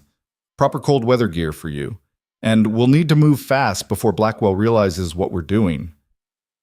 They spent the next 2 days preparing. Caleb taught her to ride properly, not the decorative side saddle trotting she'd learned as a girl, but real riding, how to move with the horse, how to control it with legs and weight, how to stay mounted when the terrain got rough. Her muscles screamed protest, her thighs rubbed raw, but she gritted her teeth and kept at it. He showed her how to pack for wilderness travel, how to layer clothes for maximum warmth, how to recognize the signs of frostbite and hypothermia, how to build a fire in snow, how to melt ice for water, how to keep moving when every instinct screamed to stop and rest. You need to understand something. Caleb's voice was serious as they worked. Once we leave here, there's no one to help us if things go wrong. No servants to fetch a doctor, no warm house to retreat to, just you, me, and whatever we can carry. If you can't handle that, say so now. I can handle it. Alara. He stopped what he was doing, turned to face her fully. People die out there. Good people. Experienced people. The cold doesn't care about your determination or your courage. One mistake can be fatal. I understand. Do you? His intensity startled her. Because I need to know you won't freeze to death trying to prove something. I need to know that if I tell you to do something, anything, you'll do it immediately without question. Your survival might depend on that." The weight of what he was saying finally penetrated. This wasn't an adventure or a grand gesture. This was real danger, the kind that could end with her body frozen in a snowdrift, undiscovered until spring thaw. "I trust you," she said quietly. "If you tell me to do something, I'll do it." He searched her face, looking for doubt or false bravado. Whatever he saw must have satisfied him, because he nodded and returned to packing. They left before dawn on the third day, the world still dark and bitterly cold. Caleb had sold their few possessions of value in town, tools he could replace, furs he'd trapped, even the small stock of supplies they didn't absolutely need. It had brought in $47, which he'd added to his own meager savings. Still far short of what they needed, but it was a start. Alara wore layers of wool and canvas, men's clothes that fit her better than her own ever had. Her wedding dress and jewelry were wrapped carefully in oilcloth, secured in the saddlebags. Everything else they owned, which wasn't much, had been left behind in the cabin. The journey to Cheyenne was brutal. The cold was unlike anything Alara had experienced, a physical presence that penetrated every layer of clothing, that turned breath to ice crystals and made exposed skin burn. They rode through landscapes that were starkly beautiful and utterly hostile. Snow-covered plains that stretched endlessly, mountain passes where one wrong step could send horse and rider plummeting, frozen rivers that had to be crossed with agonizing care. Caleb set a punishing pace, pushing them hard during daylight hours, stopping only when darkness made travel too dangerous. At night, they made cold camps, small fires that gave minimal warmth. Bedrolls spread close together for shared heat, the horses hobbled nearby. On the first night, Alara lay shivering despite the fire and all her layers, her body too cold and exhausted to sleep. Caleb, who'd been sitting watch, noticed her trembling. "Come here." He opened his bedroll, gestured for her to move closer. She hesitated, suddenly aware of the intimacy of what he was offering. "It's not about propriety," he said bluntly. "It's about not freezing to death. We share body heat, or we both suffer." She moved into the circle of his arms, felt him arrange the bedrolls to cover them both. The warmth of his body against her back was immediate and profound. She'd never been this close to a man before, never felt the solid reality of another person's heat and strength surrounding her. "Better?" His voice rumbled against her ear. "Yes." She was still shivering, but less violently now. "Thank you. Sleep if you can. Tomorrow's harder than today." She wanted to ask how that was possible, but exhaustion pulled her under before she could form the words. The second day proved him right. They climbed higher into the mountains, following a trail that was barely visible beneath the snow. The wind picked up, driving ice crystals into any exposed skin, making the horses nervous and difficult to control. Alara's face went numb, her hands losing feeling inside her gloves despite Caleb's warnings to keep flexing them. Late in the afternoon, the trail narrowed to a ledge barely wide enough for the horses. To their left, rock face rose vertically. To their right, a drop that disappeared into white nothing. One slip, one moment of inattention, and they'd fall. "Don't look down." Caleb's voice was steady, calm. "Eyes on your horse's ears. Trust him to find his footing, and breathe. You're holding your breath." She forced air into her lungs, fixed her gaze on the horse's ears, and let the animal pick his way across the ledge. Every second felt like an hour. Her heart hammered so hard she thought the horse must feel it. But slowly, impossibly, they made it across. On solid ground again, Alara slid from her horse and vomited into the snow, her legs shaking so badly she could barely stand. Caleb dismounted, brought her water from his canteen. "You did well." "I almost got us killed." "But you didn't, that's what matters." He handed her the canteen. Small sips. That night they found shelter in a grove of pines that blocked the worst of the wind. Caleb built a slightly larger fire, melted snow for coffee, prepared a sparse meal of dried meat and hard bread. They sat close to the flames, too tired to talk, just absorbing what warmth they could. "How much farther?" Alara's voice was hoarse from breathing cold air all day. "Half a day's ride if the weather holds. We'll reach Cheyenne by tomorrow afternoon. And if it doesn't hold? Then we find shelter and wait it out." He poured coffee into 2 tin cups, handed her one. "But the sky looks clear. We should be fine. She sipped the coffee, letting it burn her throat, bringing feeling back to her core. Her body ached in places she hadn't known could ache. Her face felt raw, her lips cracked and bleeding. But she'd survived 2 days of this, and she'd survive whatever came next. Caleb? She kept her eyes on the fire. Back in the cabin, you said you'd been moving since you were 15. What made you stop? What made you buy that land? He was quiet for so long she thought he wouldn't answer. Then, got tired, I guess. Tired of moving, tired of having nothing that mattered, tired of being alone. He turned the cup in his hands. Saw that valley one spring, and something about it felt right. Like maybe I could stop running, build something, belong somewhere. Do you regret it? Settling down? Regret buying the land? No. Regret not being able to pay for it? He looked at her directly. Definitely. We'll find a way. She said it with more confidence than she felt. Tomorrow, in Cheyenne, we'll find something. Some angle, some option. And if we don't, then we find another way. And another after that. We keep looking until we find one that works. She met his eyes across the fire. I didn't give up everything I knew to lose now. That earned her a small smile. You're stubborn. You're just figuring that out? No, I knew it from the start. It's why I thought you might actually survive this. This? The journey or the marriage? Both. They fell silent again, but it was a comfortable silence, the kind that came from shared hardship and growing trust. When they finally settled into their bedrolls, Ilara moved close to him without being asked, and his arms came around her as naturally as breathing. Cheyenne appeared on the horizon the next afternoon, a sprawl of buildings that seemed impossibly large and civilized after days in the wilderness. Ilara felt a strange mix of relief and anxiety as they rode into town. Relief to have made it alive, anxiety about what they'd find. The Territorial Land Office was a sturdy brick building near the center of town.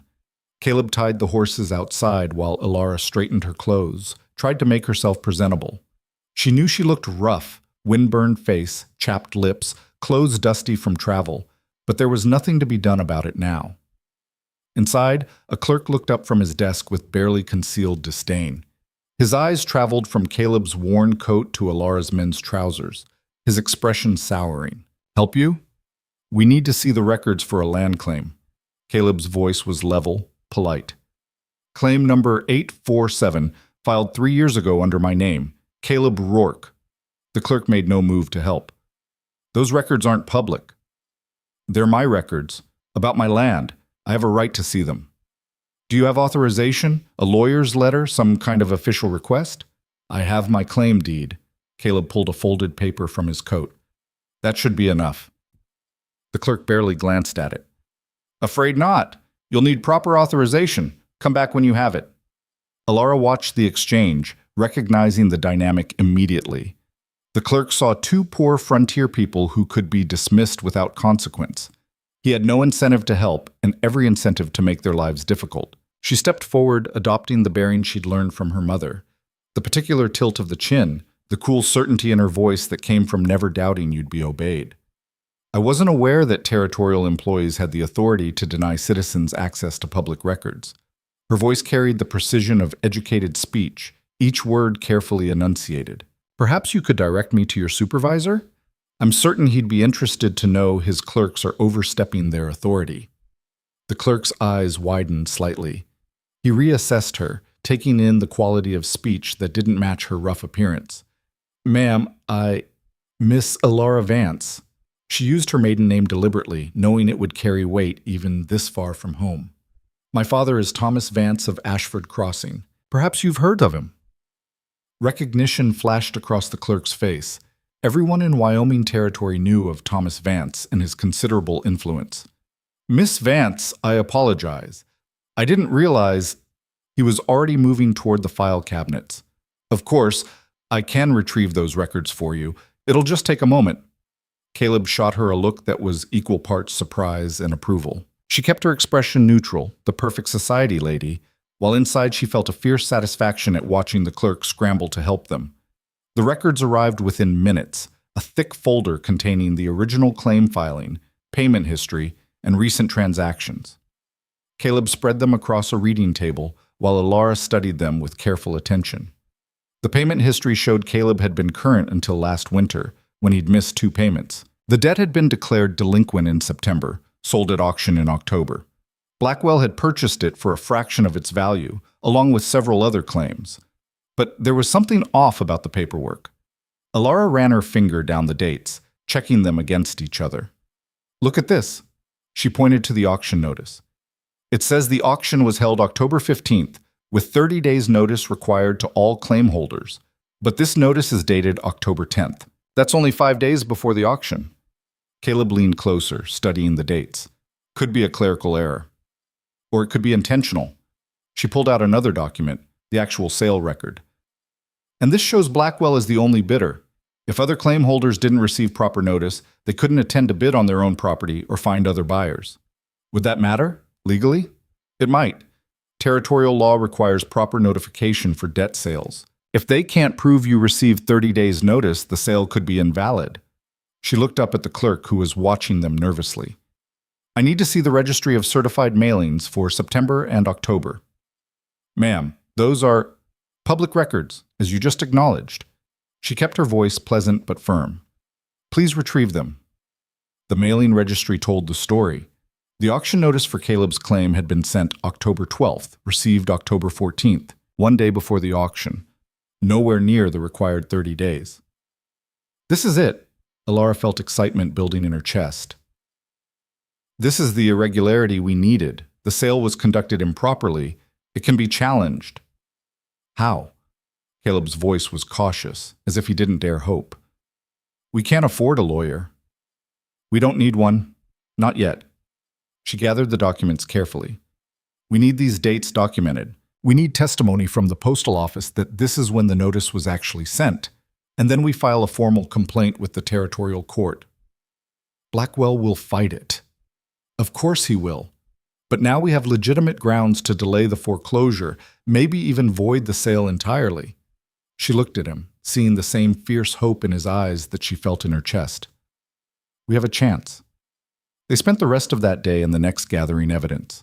Alara did most of the talking, using her family name and cultured speech to open doors that would have stayed closed to Caleb alone. They got statements from the postal office, copies of the relevant statutes, documentation of the improper timeline. On the second night in Cheyenne, after hours of work, they sat in a cheap boarding house room counting their remaining money. The journey and the documentation fees had consumed most of their funds. They had enough to get home and perhaps buy a week's worth of supplies. Nothing more. "We still need to file the complaint." Caleb spread the coins across the small table. "Filing fees are $2. We have $3.20 total. Then we file and make the last dollar stretch." Alara picked up one of the coins, turned it over in her fingers. "But Caleb, even if we win the challenge, even if we void the sale, you still owe the original debt. $200. And it's still due by December 31st. "I know." He didn't look up from the coins, one problem at a time. "What if—" She stopped, uncertain. "What? What if we went to my father, explained the situation, showed him the evidence we found? He's a businessman. He'd understand the value of the land, the unfairness of what Blackwell's doing." Caleb's expression hardened. "He disowned you, made it clear you were nothing to him anymore." "I know, but no." The word was flat, final.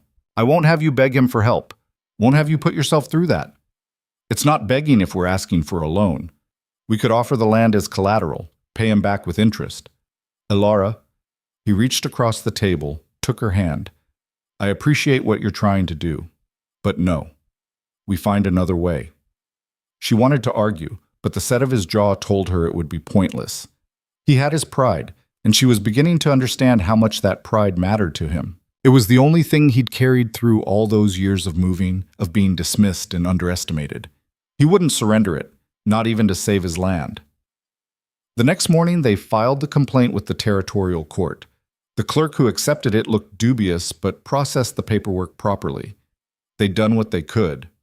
Now it was up to lawyers and judges and processes that moved at their own pace, indifferent to urgency or need. They left Cheyenne as another storm was building on the horizon, racing against weather that could trap them between towns. The return journey was even harder than the trip out, the accumulated exhaustion making every mile feel like 10. But they'd found what they came for. They had hope, fragile and uncertain, but real. 3 days later, they stumbled back into their cabin, half frozen and completely depleted. Caleb built up the fire while Alara collapsed into a chair, too tired to even remove her coat. They'd made it. Against odds that should have killed them, they'd made it. But their relief was short-lived. The next morning brought another visitor. Alara was boiling water for coffee when she heard the horse outside. Through the window, she saw a rider approaching. Not Blackwell this time, but her father's foreman, Marcus Webb, the same man who'd accompanied Blackwell on his first visit. Caleb stepped outside to meet him. Alara followed, her heart sinking at what this might mean. Webb sat his horse, looking down at them with an expression that might have been sympathy or might have been contempt. He held an envelope. "Got a message for you both. From Mr. Vance." He tossed the envelope down. It landed in the snow at Caleb's feet. Alara picked it up with trembling hands, broke the seal. Inside was a single sheet of paper, her father's handwriting bold and angry across the page. "Alara, I've learned you are in Cheyenne, using our family name to gain access to records and make trouble for a respected member of our community. Your mother is distraught. Your actions continue to bring shame upon us. I want you to understand something clearly. You are no longer my daughter. You have no claim to the Vance name, no right to invoke it, and no expectation of assistance from this family now or ever. Do not contact us. Do not use our name. Consider yourself permanently severed from everything you once were. You made your choice. Live with it." The words hit like physical blows. Alara read them twice, 3 times, as if repetition might change their meaning. Her hands shook, making the paper rattle. Webb cleared his throat.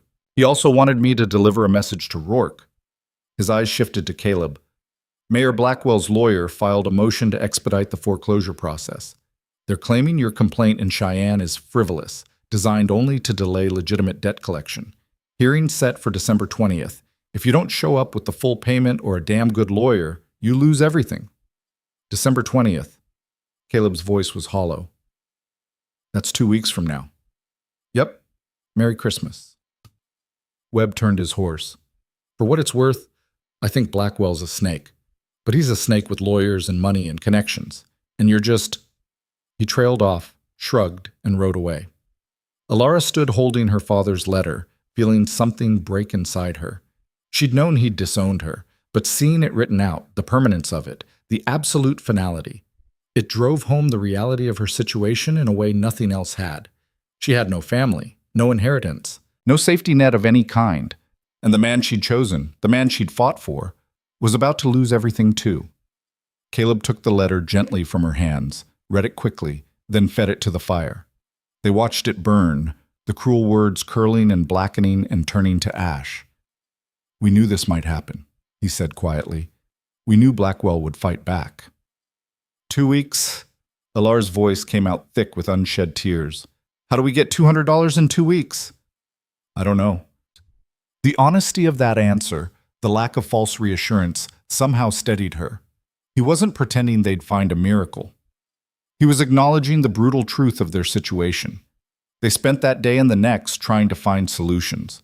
Caleb rode to neighboring ranches looking for work, any work, but it was deep winter, the season when most operations cut back, not expanded.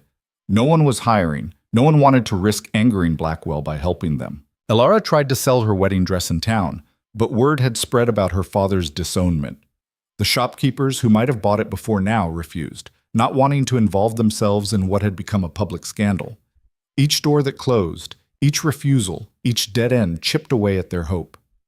On the 3rd day, Caleb came back from town with his jaw set in a way that Alara had learned meant bad news. "What happened?" "Ran into Daniel Cross at the Mercantile. He made sure everyone heard him talking about the hearing, about how Blackwell's going to take the land, about how we're fighting a battle we've already lost." He stripped off his coat with more force than necessary. "He's right. We're out of options." "There has to be something—" "There isn't." The words came out harsh, final. "I've looked at this from every angle. We can't earn enough money in time. We can't borrow it. No one will lend to us. We can't sell enough to cover it. And our legal challenge is being steamrolled by Blackwell's lawyers. He sank into a chair, the defeat in his posture more painful to see than any injury. I'm going to lose it, Ilara.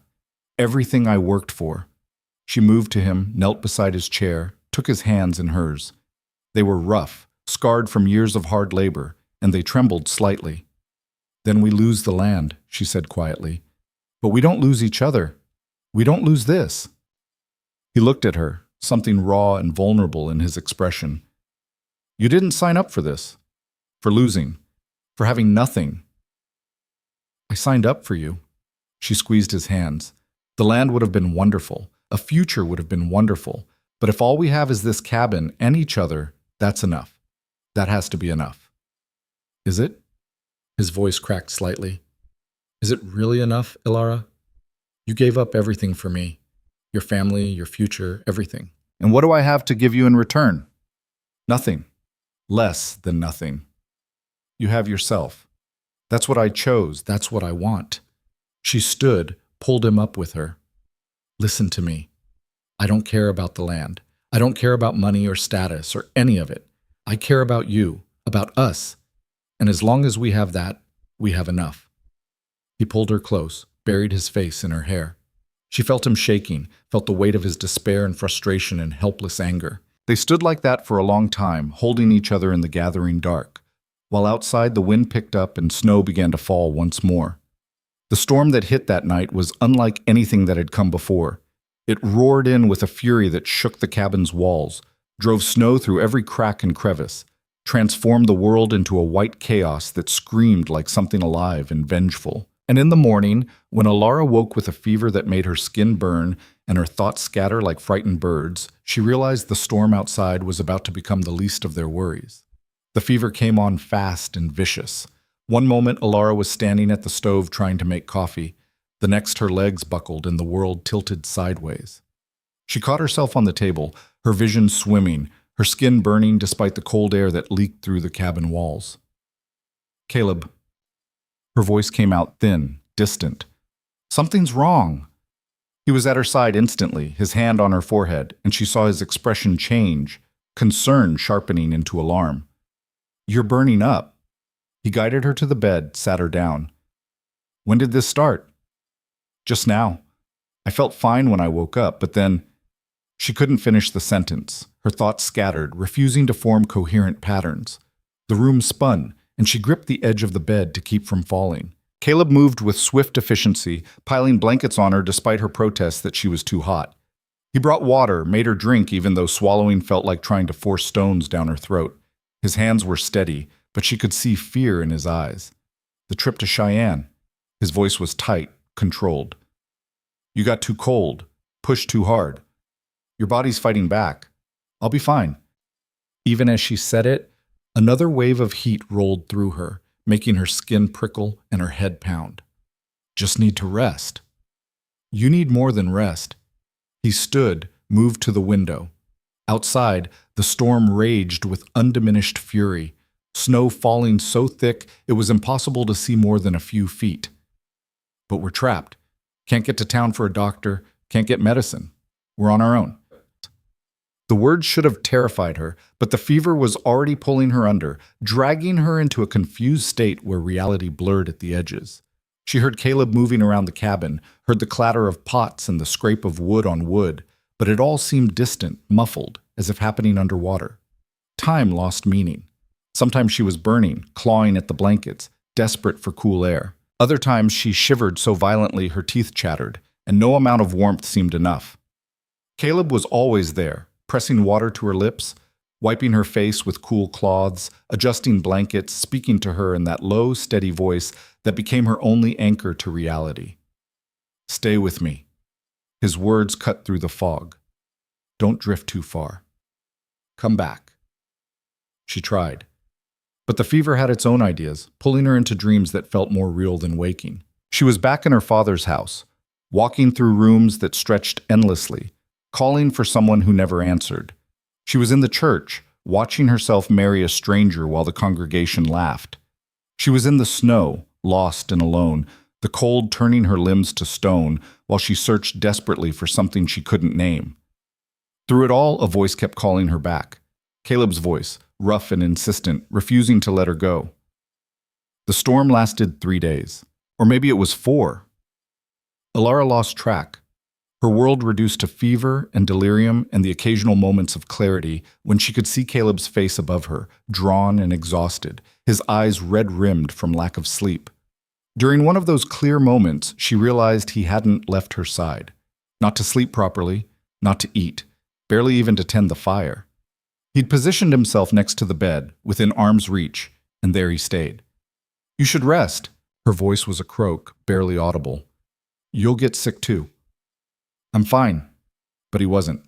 She could see the exhaustion carved into his face, the way his hands trembled slightly when he brought water to her lips. "Just focus on getting better."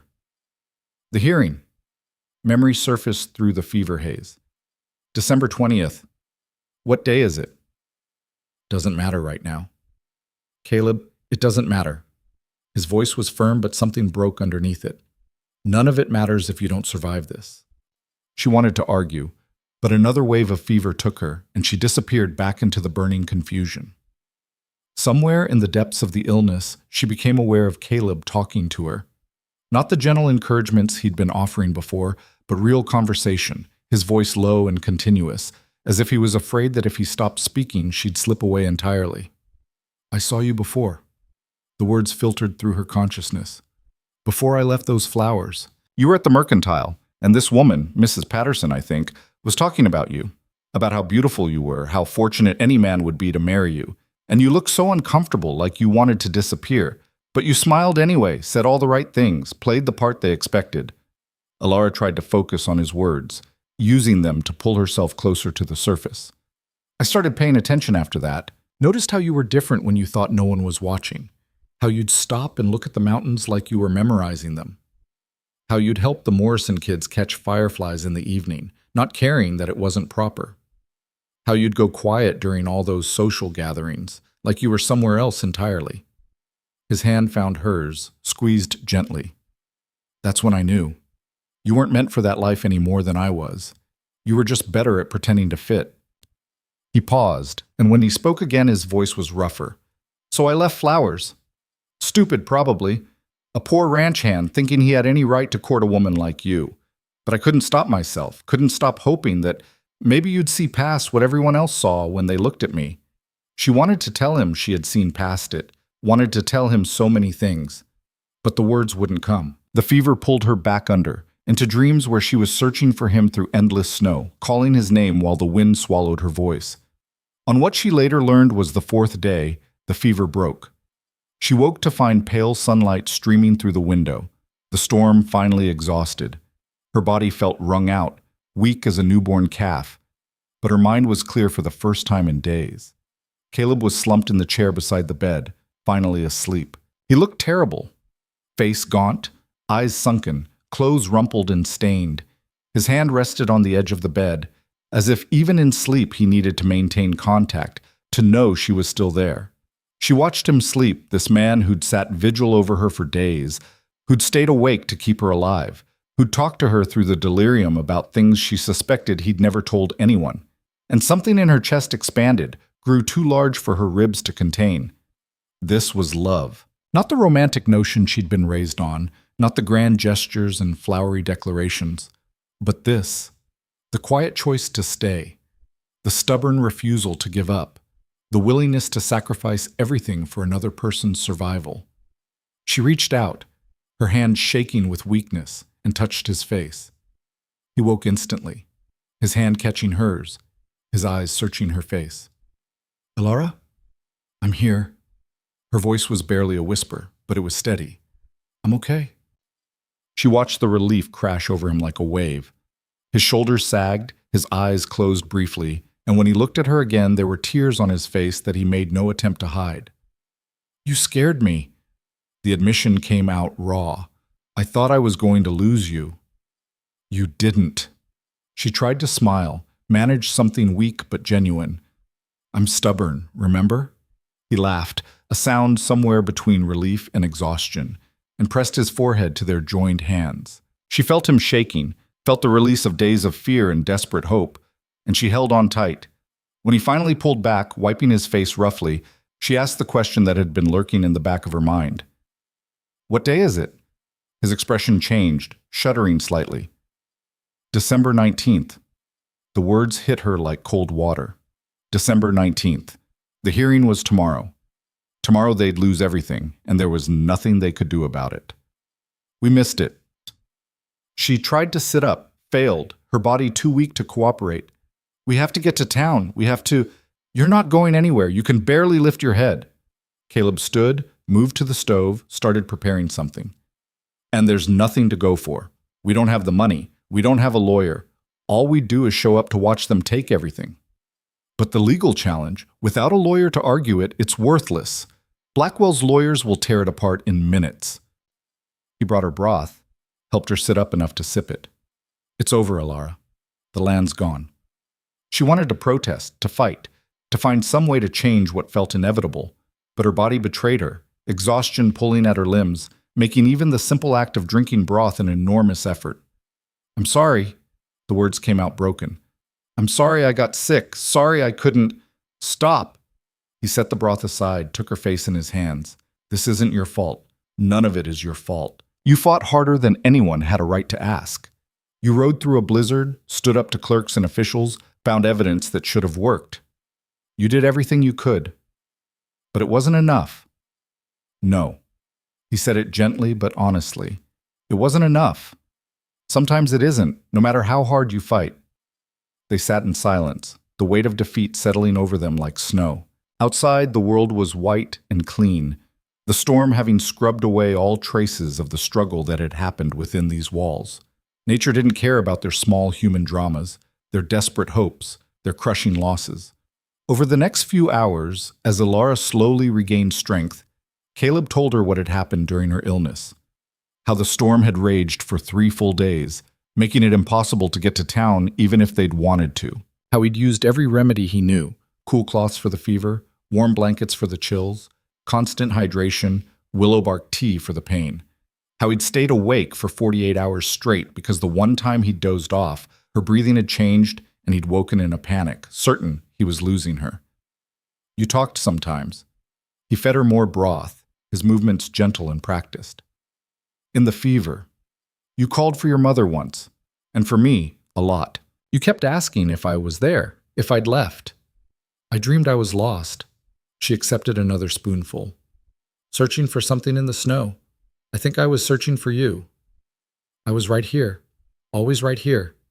The simple truth of that statement, the absolute certainty in his voice, made her throat tighten.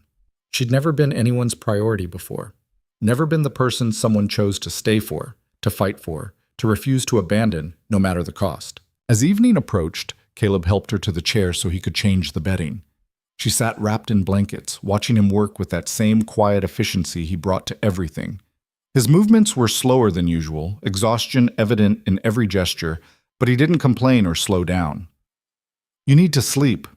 She studied the dark circles under his eyes. "Really sleep, not just an hour here and there." "I will. Once you're stable." "I am stable. The fever's gone. Give it another day. Fevers can come back." He finished making the bed, came to help her stand. "Tomorrow, if you're still improving, I'll sleep properly." Tomorrow. The word hung heavy between them. Tomorrow was December 20th.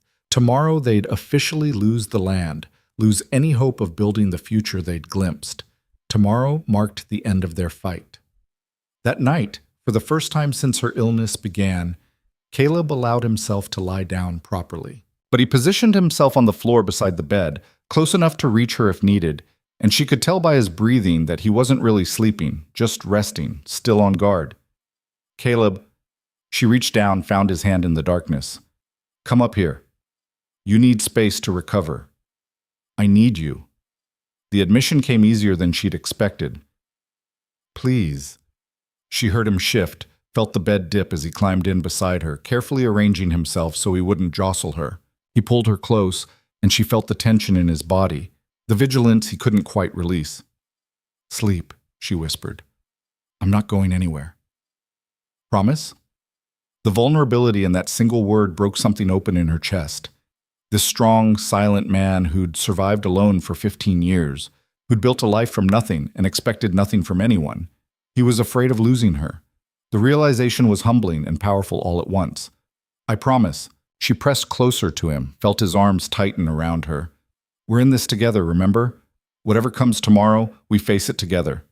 She felt him relax incrementally, his breathing gradually deepening into real sleep. She stayed awake longer, listening to the steady rhythm of his heartbeat, feeling the rise and fall of his chest. They'd lost the land. They'd lost any hope of wealth or security or the comfortable future she'd once taken for granted.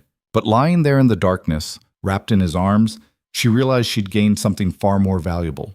She'd found someone who saw her, really saw her, not the ornamental daughter or the society belle or the scandalous woman who'd thrown away her future, but the real person underneath all those layers. Someone who valued her for what she could do rather than how she looked. Someone who stayed when things got hard instead of walking away. Morning came too soon, gray light filtering through the window like a judgment. Caleb woke before her, and she felt him lie still for a moment, as if gathering strength for what the day would bring. Then he rose, moving carefully so as not to wake her, and began building up the fire. She watched him through half-closed eyes, memorizing the way he moved, the careful competence of his actions, the way the morning light caught in his hair. If this was all they'd have, this cabin, each other, a life stripped down to its most basic elements, she'd find a way to be grateful for it. I know you're awake. He didn't turn around, but there was the slightest hint of warmth in his voice. How? Your breathing changed. He finished with the fire, moved to the stove. How do you feel? Weak, but better? She pushed herself up to sitting, pleased when the room didn't spin. Much better. Good. He prepared coffee, brought her a cup. Because we need to talk about what happens next. She wrapped her hands around the cup, absorbing its warmth. We already know what happens next. They take the land. Yes, but that's not the end. It's just a change. He sat across from her, his expression serious. I've been thinking. We could move, start over somewhere else. Montana maybe, or farther west. I've got skills, I can find work. We won't have much, but we'll have enough. But you'd leave? Just walk away from everything you built here? I'd leave to keep you safe, to give us a chance at something better. He reached across the table, took her hand. This territory is Blackwell's. He'll make sure I never get decent work, never get another steak. We could spend years here scratching out a living, or we could go somewhere new and start fresh. The logic was sound, but Alara couldn't help feeling like it would be another kind of defeat, running away to let Blackwell win completely. What about the legal challenge? You said it was worthless without a lawyer, but what if…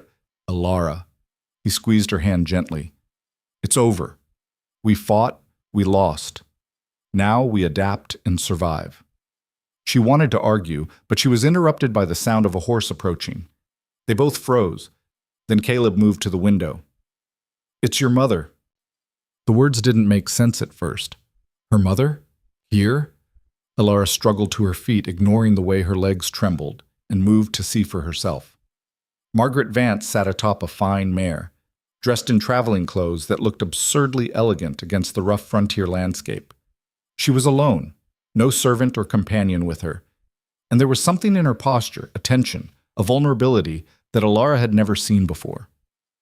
Caleb opened the door, stood in the threshold. Mrs. Vance, so… Margaret didn't respond to him. Her eyes were fixed on Alara, taking in her daughter's appearance, the pallor from illness, the rough men's clothes, the cabin that was barely more than a shack. Alara, her voice cracked on the name. May I come in? Alara nodded, not trusting her voice. Margaret dismounted with practiced ease and entered the cabin, her eyes taking in every detail, the sparse furniture, the rough walls, the basic supplies. She said nothing, but her expression spoke volumes. Mother, Alara finally found her voice. What are you doing here? Margaret removed her gloves slowly, a gesture Alara recognized as buying time to compose herself. When she finally spoke, her voice was carefully controlled. I came to see if you were alive. Word reached us that you'd been ill, that there was a terrible storm. Her eyes moved over Alara again, cataloging every sign of recent illness. I needed to see for myself. Father sent you? Your father doesn't know I'm here. Margaret's composure cracked slightly. He's forbidden me from having any contact with you, but you're my daughter. Storm or no storm, father's orders or not, I had to know you were safe. The admission hung in the air between them. Alara felt tears prick her eyes, a complicated mix of anger and gratitude and grief for what they'd lost. I'm alive. She kept her voice steady. Barely, but yes. Margaret's eyes moved to Caleb, really looking at him for the first time. He stood near the stove, giving them space but close enough to intervene if needed. His expression was unreadable, but Alara could see the tension in his shoulders. He saved my life. Alara moved closer to Caleb, a deliberate choice. Sat with me for 4 days, kept me alive when I should have died. Whatever you think of him, whatever anyone thinks, he's the reason I'm standing here. Margaret absorbed this information, her expression shifting through emotions too complex to name. Finally, she reached into her traveling bag and pulled out an envelope. I came for another reason as well. She held the envelope, but didn't extend it yet. I heard about the hearing today, about Blackwell's attempt to take your husband's land. It's not an attempt. It's a done deal. Caleb's voice was flat. We don't have the money or the legal representation to fight it. No. Margaret finally extended the envelope. But I do. Alara took it with shaking hands, opened it to find a bank draft for $200, the exact amount of the debt.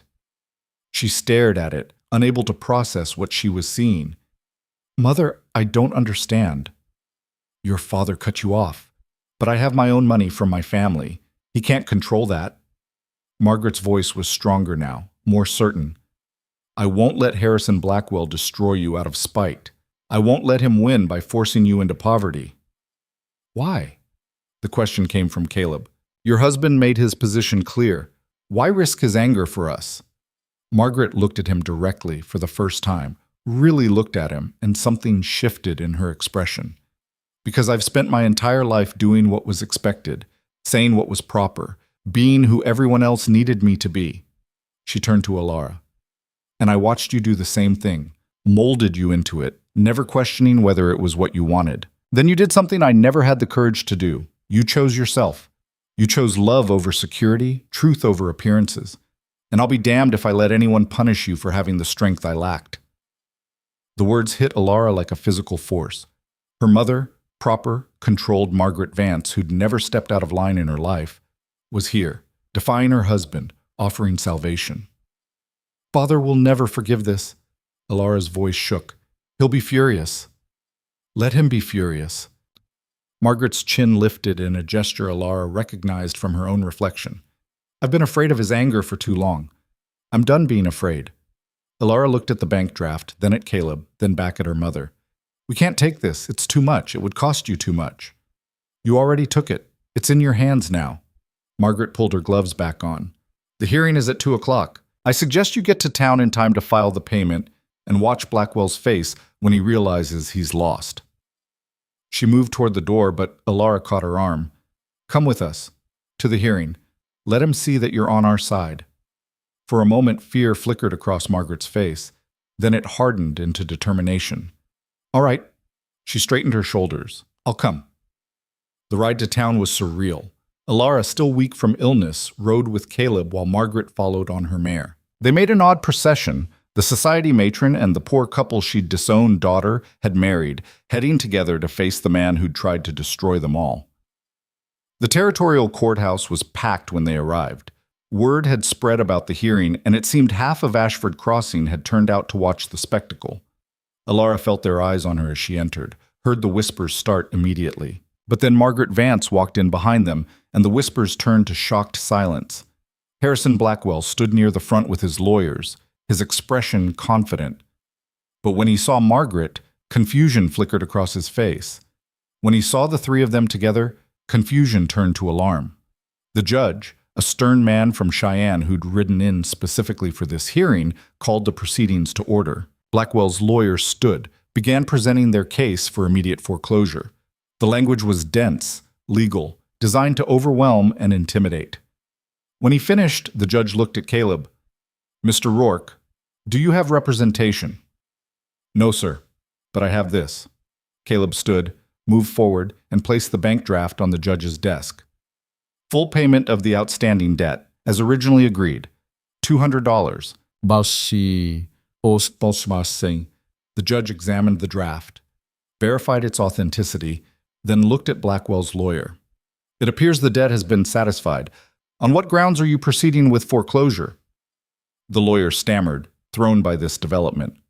Your Honor, the debt was sold to my client.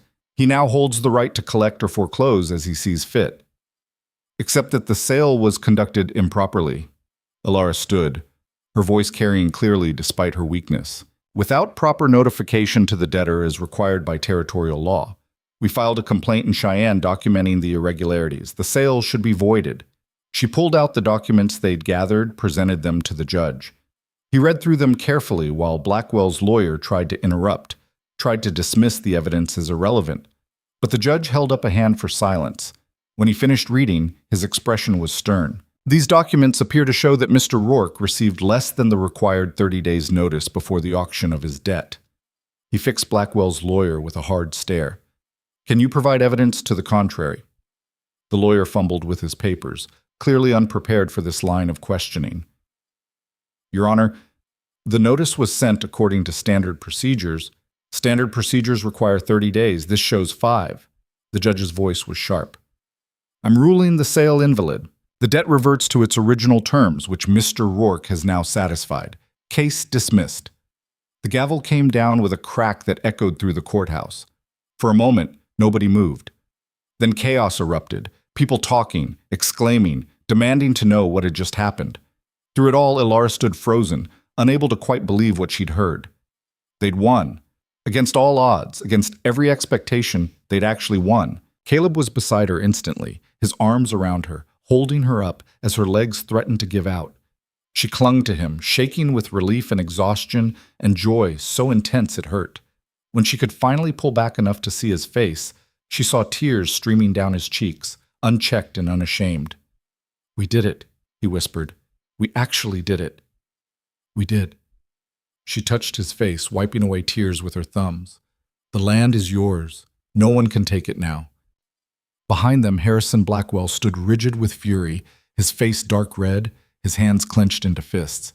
He stared at them with such hatred it was almost palpable, but there was nothing he could do. The law had spoken. He'd lost. Margaret appeared at Alara's side, her own eyes suspiciously bright. You should go home. Both of you. Rest. Recover. Enjoy your victory. Mother, Alara turned, pulled her into an embrace. Thank you for everything, for believing in us, for being brave enough to help. Margaret held her tight, and when she spoke, her voice was thick with emotion. No, darling, thank you for showing me it's never too late to choose courage over comfort. They pulled apart, and Alara saw her father standing in the courthouse doorway. Thomas Vance's expression was thunderous as he took in the scene. His wife with his disowned daughter, the victory he'd surely heard about, the public spectacle of his family's division. Margaret saw him too. For a moment she faltered. Then she straightened her shoulders, took Alara's hand, and looked at her husband with quiet defiance. Thomas's expression darkened further, but he said nothing. He simply turned and walked out, leaving Margaret to make her own choice. She chose to stay. Outside the courthouse, people congratulated them, some genuinely happy, others simply caught up in the drama. Alara barely heard them. She was too focused on staying upright, on not collapsing from the combination of lingering illness and overwhelming emotion. Caleb seemed to sense her limit. He made their excuses, helped her onto the horse, and they rode slowly back toward the cabin. Margaret accompanied them part way, then turned toward town with a final embrace and a promise to visit soon. As they rode through the winter landscape, the afternoon sun breaking through clouds to paint the snow gold and pink, Alara felt something settle deep in her chest. Peace, maybe. Or just the simple knowledge that they'd fought and survived, that they'd built something real from nothing, that they'd chosen each other again and again until the choosing became who they were. I love you. The words came out quietly, simply, the first time either of them had said it directly. I don't think I've said that clearly, but I do. I love you, Caleb. He reined in the horse, turned to look at her.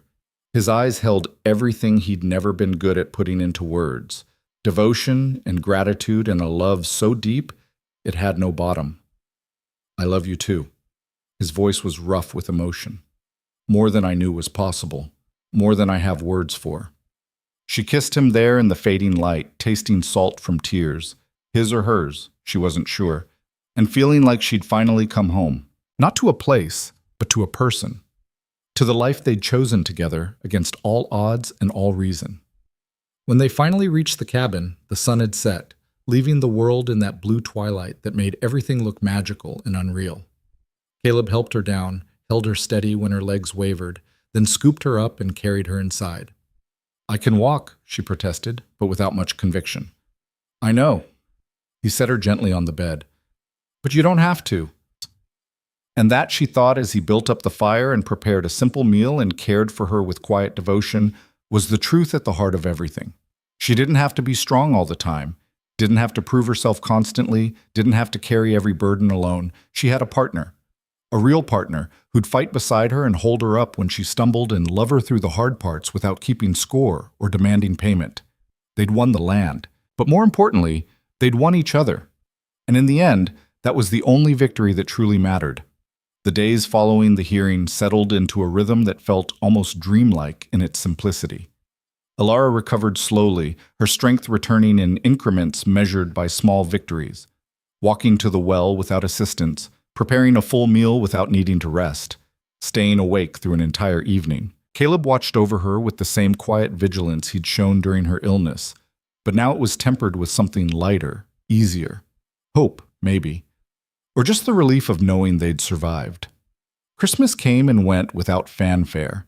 They had no money for gifts, no elaborate decorations, just each other and the small cabin that had become their sanctuary. Caleb carved her a wooden comb from a piece of oak, the teeth perfectly smooth and even, the handle etched with a delicate pattern of leaves. She mended his shirts with stitches that were finally beginning to look competent, reinforced the worn elbows and collars with careful attention. On Christmas morning, they sat together by the fire drinking coffee, watching snow fall softly outside the window, and Alara realized she'd never felt so content. No elaborate breakfast prepared by servants. No expensive gifts exchanged with careful social calculation. Just the warmth of the fire and the man beside her, and the profound peace of knowing exactly where she belonged. We should go see the land. Caleb's voice broke the comfortable silence. Before the next storm hits, you should see what we fought for. I'd like that. She leaned against his shoulder. When? Tomorrow, if you're strong enough. It's a half-day's ride, but we can take it slow. They left at dawn the next day, the sky clear and brilliant blue, the kind of cold that hurt to breathe but felt clean and sharp in the lungs. Alara rode her own horse now, her confidence grown through necessity and practice, though Caleb stayed close, watching to make sure she didn't overextend herself. The valley revealed itself gradually as they climbed higher into the foothills. First, just a hint of open space between the trees, then a widening vista, and finally the full sweep of it, 200 acres of high meadow nestled between mountain ridges, protected from the worst winds. A creek cutting through the center that even in winter showed dark water flowing beneath a skin of ice. Caleb reined in at the crest of the ridge, and they sat together in silence, looking down at land that belonged to them now, really belonged to them, free and clear, no debt or threat hanging over it. It's beautiful. Alara's voice came out hushed, reverent. Caleb, it's incredible. Wait till you see it in spring. His eyes were distant, seeing something beyond the winter landscape. The meadow fills with wildflowers, lupine and paintbrush and columbine. The aspens leaf out so green it almost hurts to look at. And the creek runs high with snowmelt, loud enough to hear from anywhere on the property. You've been coming here. It wasn't a question. She could hear it in his voice, the intimacy of long familiarity. Every chance I got. Sometimes just to stand and look at it, remind myself what I was working for. He turned to her, and something vulnerable showed in his expression. I used to imagine what it would look like with a real house. Not that shack we're in now, but a proper house with a stone fireplace and glass windows. A barn for horses and cattle. Maybe fruit trees near the house. A garden plot for vegetables. We could build that. The words came out before she'd fully thought them through, but once spoken, she knew they were right. We have the land. We have time. We could build exactly what you imagined. It would take years, and money we don't have. Then we take years, and we find the money. She moved her horse closer to his, reached for his hand. You showed me how to survive with nothing. Now we build something from that nothing, together. He studied her face, looking for doubt or false optimism. When he found only determination, his expression softened into something that looked like wonder. You really mean that? I've never meant anything more. She squeezed his hand. Show me where you want to build the house. They spent hours riding the property, Caleb pointing out features and possibilities. The south-facing slope where a house would get maximum sun in winter, the natural spring-fed pool where they could keep livestock watered year-round, the stand of timber perfect for cutting and milling into lumber, the sheltered hollow where a garden would be protected from late frosts. With each revelation, each shared vision of what the land could become, Alara felt her understanding shift. This wasn't just property or an investment or security. This was Caleb's dream made tangible, the answer to 15 years of wandering, the place he'd finally chosen to call home. And he was sharing it with her, inviting her to shape it, to make it theirs together. As afternoon shadows lengthened and the temperature began to drop, they reluctantly turned back toward the cabin. But the ride home felt different than the ride out. They weren't leaving the land behind. They were carrying it with them, the knowledge of it, the promise of it, the future it represented. That evening, as they sat together planning and dreaming, a knock on the door interrupted them. Caleb tensed immediately, his hand moving toward the rifle, but Alara recognized the pattern of the knock. It's my mother. Margaret entered stamped snow from her boots, her cheeks flushed from cold and exertion. She carried a large basket covered with cloth, and her expression was a complicated mix of determination and nervousness. I brought supplies. She set the basket on the table. Food, medicine, some fabric I thought Alara might use. And these. She pulled out a stack of papers, placed them carefully beside the basket. What are they? Caleb moved closer, suspicious of any official-looking documents. Deeds, property transfers, legal papers. Margaret's voice was steady despite the magnitude of what she was saying. Your father owns several rental properties in town, houses he bought up over the years, planning to sell at profit. I've transferred 3 of them into your names. Alara stared at the papers, unable to process what she was hearing. Mother, you can't. I can and I have. They're mine to give, from my family's holdings. Your father can protest all he wants, but the law is clear. She met Alara's eyes. The rental income isn't much, maybe $40 a month total, but it's steady, and it's yours. He'll be furious. Caleb's voice was quiet. You're risking everything. I've already risked everything by defying him at the hearing. Margaret pulled out a chair, sat down as if her legs might give out. He's barely speaking to me. Half the town is scandalized. I've lost my position in every social circle that mattered to me. She paused, and when she continued, her voice was stronger. And I've never felt freer in my life. The admission hung in the air, raw and honest. Alara moved to her mother, knelt beside the chair, took her hands. What will you do? I don't know yet. Margaret's smile was small but genuine. For the first time in my life, I genuinely don't know, and it's terrifying and wonderful all at once. She squeezed Alara's hands. But I know I want to help you build whatever life you're creating here. I want to be part of it, if you'll let me. Of course. Alara felt tears gathering. Of course we will. They talked late into the evening, making plans and sharing dreams. Margaret revealed she'd been setting aside money for months, ever since Alara's wedding, preparing for the possibility that her daughter might need help. She had enough saved to support herself for a while, maybe even to buy a small property of her own if Thomas refused to reconcile. I'm thinking of starting a school. The words came out tentatively, as if she was testing the idea. There are children in this territory who have no education, no prospects. I could teach them reading, mathematics, proper English, give them opportunities they wouldn't otherwise have. That's a wonderful idea, Caleb spoke up for the first time in a while, his expression thoughtful. There's a building in town. Used to be a church before they built the new one. It's been sitting empty for 2 years. Owner might sell cheap, or you could build on our land. Alara's excitement grew as the idea formed. That south meadow you showed me, It's flat, accessible, perfect for a school building. Students could come from all the surrounding ranches and homesteads. Margaret's eyes brightened with possibility. We could make it more than just a school, a community center maybe, somewhere people gather, share resources, help each other. The conversation expanded from there, ideas building on ideas, the three of them caught up in the vision of what they could create together. Not just a house or a school, but a real community built on different principles than the one that had rejected them, built on cooperation rather than competition, on genuine care rather than social positioning. Long after Margaret left, riding back toward town through the darkness, Alara and Caleb sat together processing everything that had happened. $40 a month. Caleb turned one of the property deeds over in his hands. That's enough to hire help when we need it. Buy quality lumber instead of cutting everything ourselves. Maybe even purchase breeding stock to start building a real herd. We could do it. Alara leaned against him, exhaustion and excitement warring in her voice. We could actually build everything you imagined. Everything we imagined. He corrected her gently. This isn't just my dream anymore, it's ours.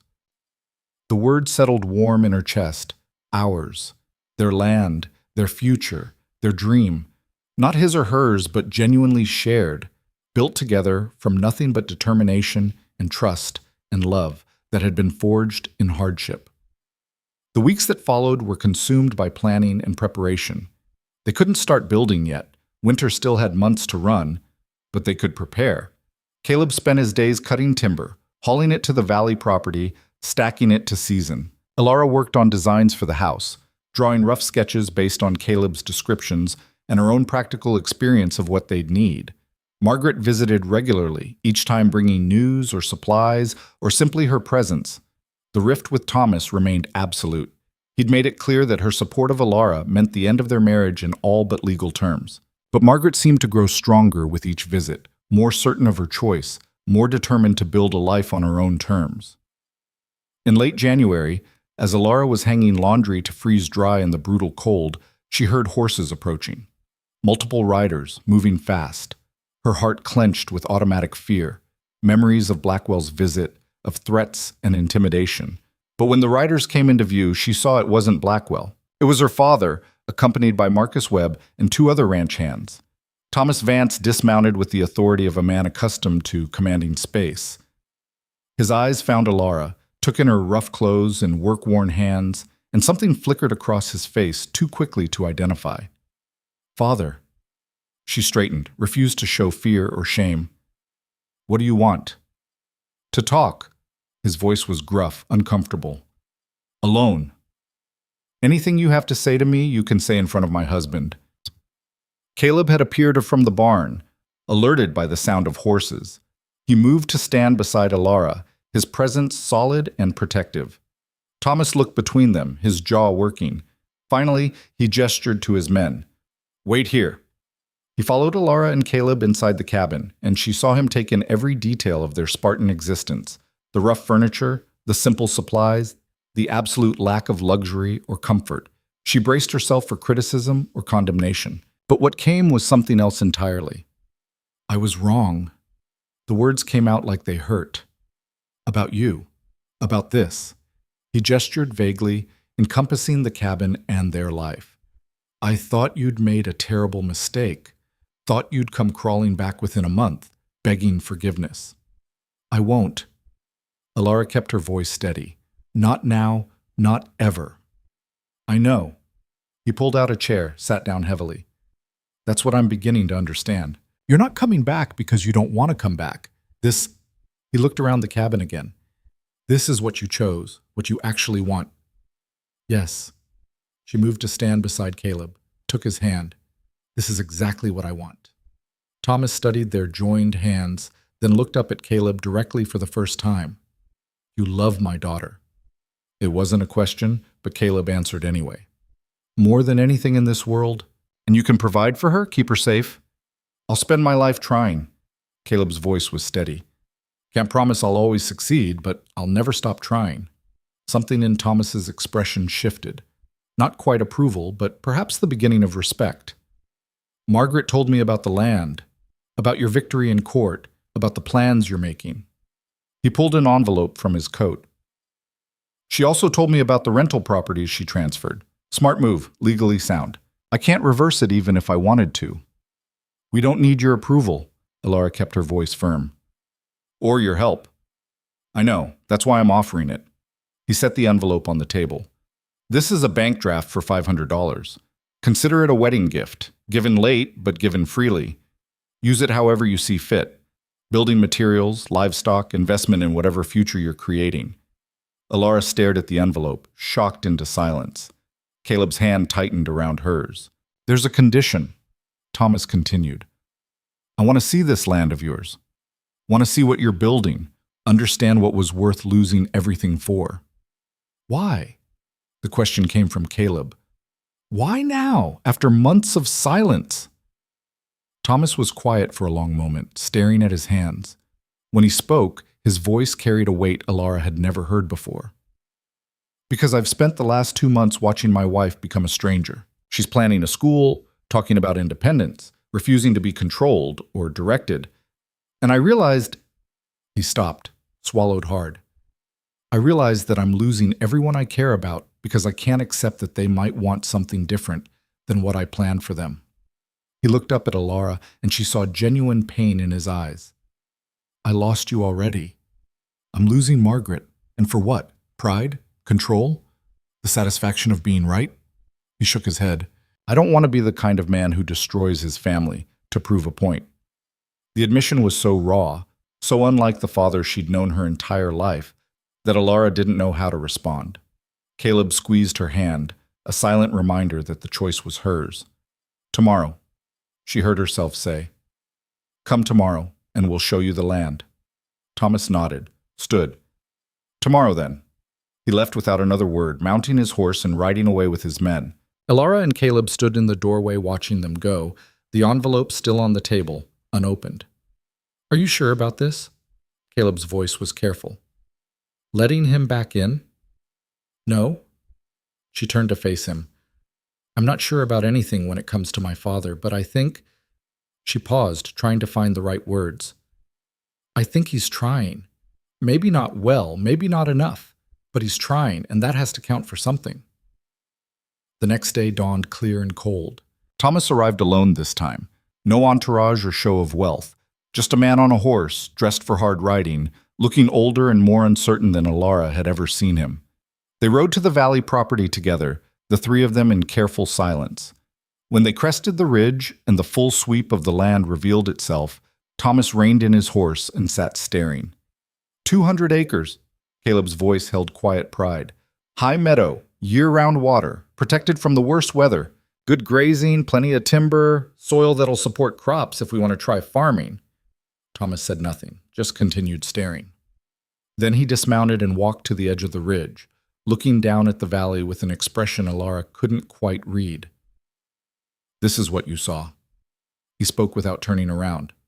This is what made you stop wandering. Yes, sir. Caleb moved to stand beside him. This is home. Thomas was quiet for a long time, then, I was wrong about you. Sir? I thought you were nothing. A drifter, a poor man with no prospects and no ambition, but a man with nothing doesn't buy land, doesn't save money for 3 years paying it off, doesn't fight this hard to keep it. He turned to face Caleb directly. You saw something worth fighting for, and you fought for it. That's not nothing. That's everything. Caleb absorbed the words, the closest thing to an apology Thomas Vance was likely to offer. I want to help. Thomas continued. Not take over, not direct or control, but help. I know building, know construction and materials, and what works in this climate. Let me contribute that at least. Father, Alara started, but he held up a hand. I'm not asking for gratitude or forgiveness. I'm asking for a chance to be part of my daughter's life again, to know my future grandchildren, if you're blessed with them, to support instead of destroy. His voice cracked slightly. I'm asking to be a father again, instead of just a bitter old man who drove away everyone he loved. The vulnerability in that admission broke something in Alara. She dismounted, walked to him, and after a moment's hesitation embraced him. He held her tight, and she felt him shaking. We'd welcome your help. She pulled back, wiped her eyes. But on our terms. This is our life, our dream. We make the decisions. Understood, he nodded firmly. Your life, your terms.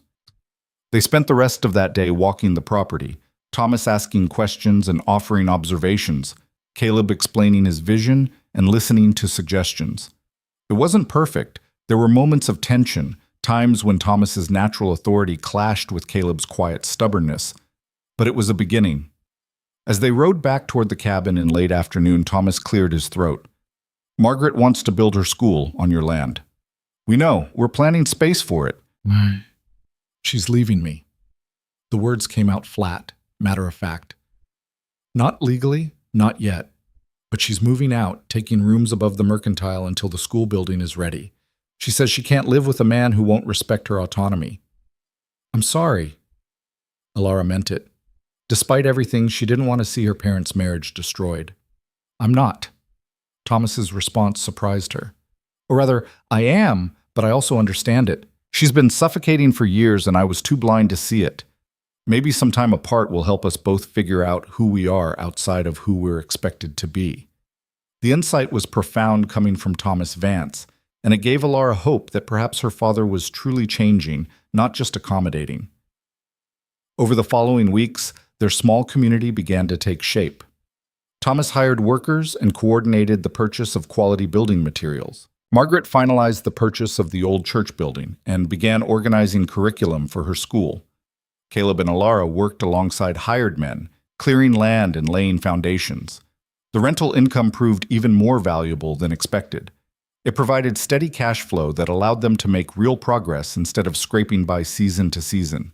They bought breeding cattle, invested in proper tools, started building not just a house, but a working ranch. In early March, as the first hints of spring began showing in sheltered valleys, Alara discovered she was pregnant. The realization came gradually. Missed monthly courses, morning nausea, a tenderness in her breasts that hadn't been there before. When she finally told Caleb, he went very still, his eyes moving to her still flat stomach with an expression of such wonder and terror that she almost laughed. A baby. He said it like he was testing the reality of the words. We're having a baby. We are. She took his hand, placed it on her stomach. Sometime in the fall, I think. Maybe October. He sank down into a chair, overwhelmed. She knelt in front of him, took his face in her hands. Are you happy? Happy. He looked at her like she'd asked if the sky was blue. Alara, I'm terrified and thrilled, and I don't know how to be a father, and I want this more than I've ever wanted anything, except you. Then we'll figure it out together. She kissed him gently. Same as everything else. The news spread quickly through their growing community. Margaret was overjoyed, immediately beginning to sew baby clothes with a tenderness Alara had rarely seen from her. Thomas became quietly protective, insisting Alara avoid heavy work and making sure she had proper nutrition. But it was Caleb's response that touched her most deeply. He became even more attentive, finding small ways to ease her discomfort, talking to her stomach at night when he thought she was asleep, planning and building with renewed urgency because now they weren't just building for themselves, they were building for their child.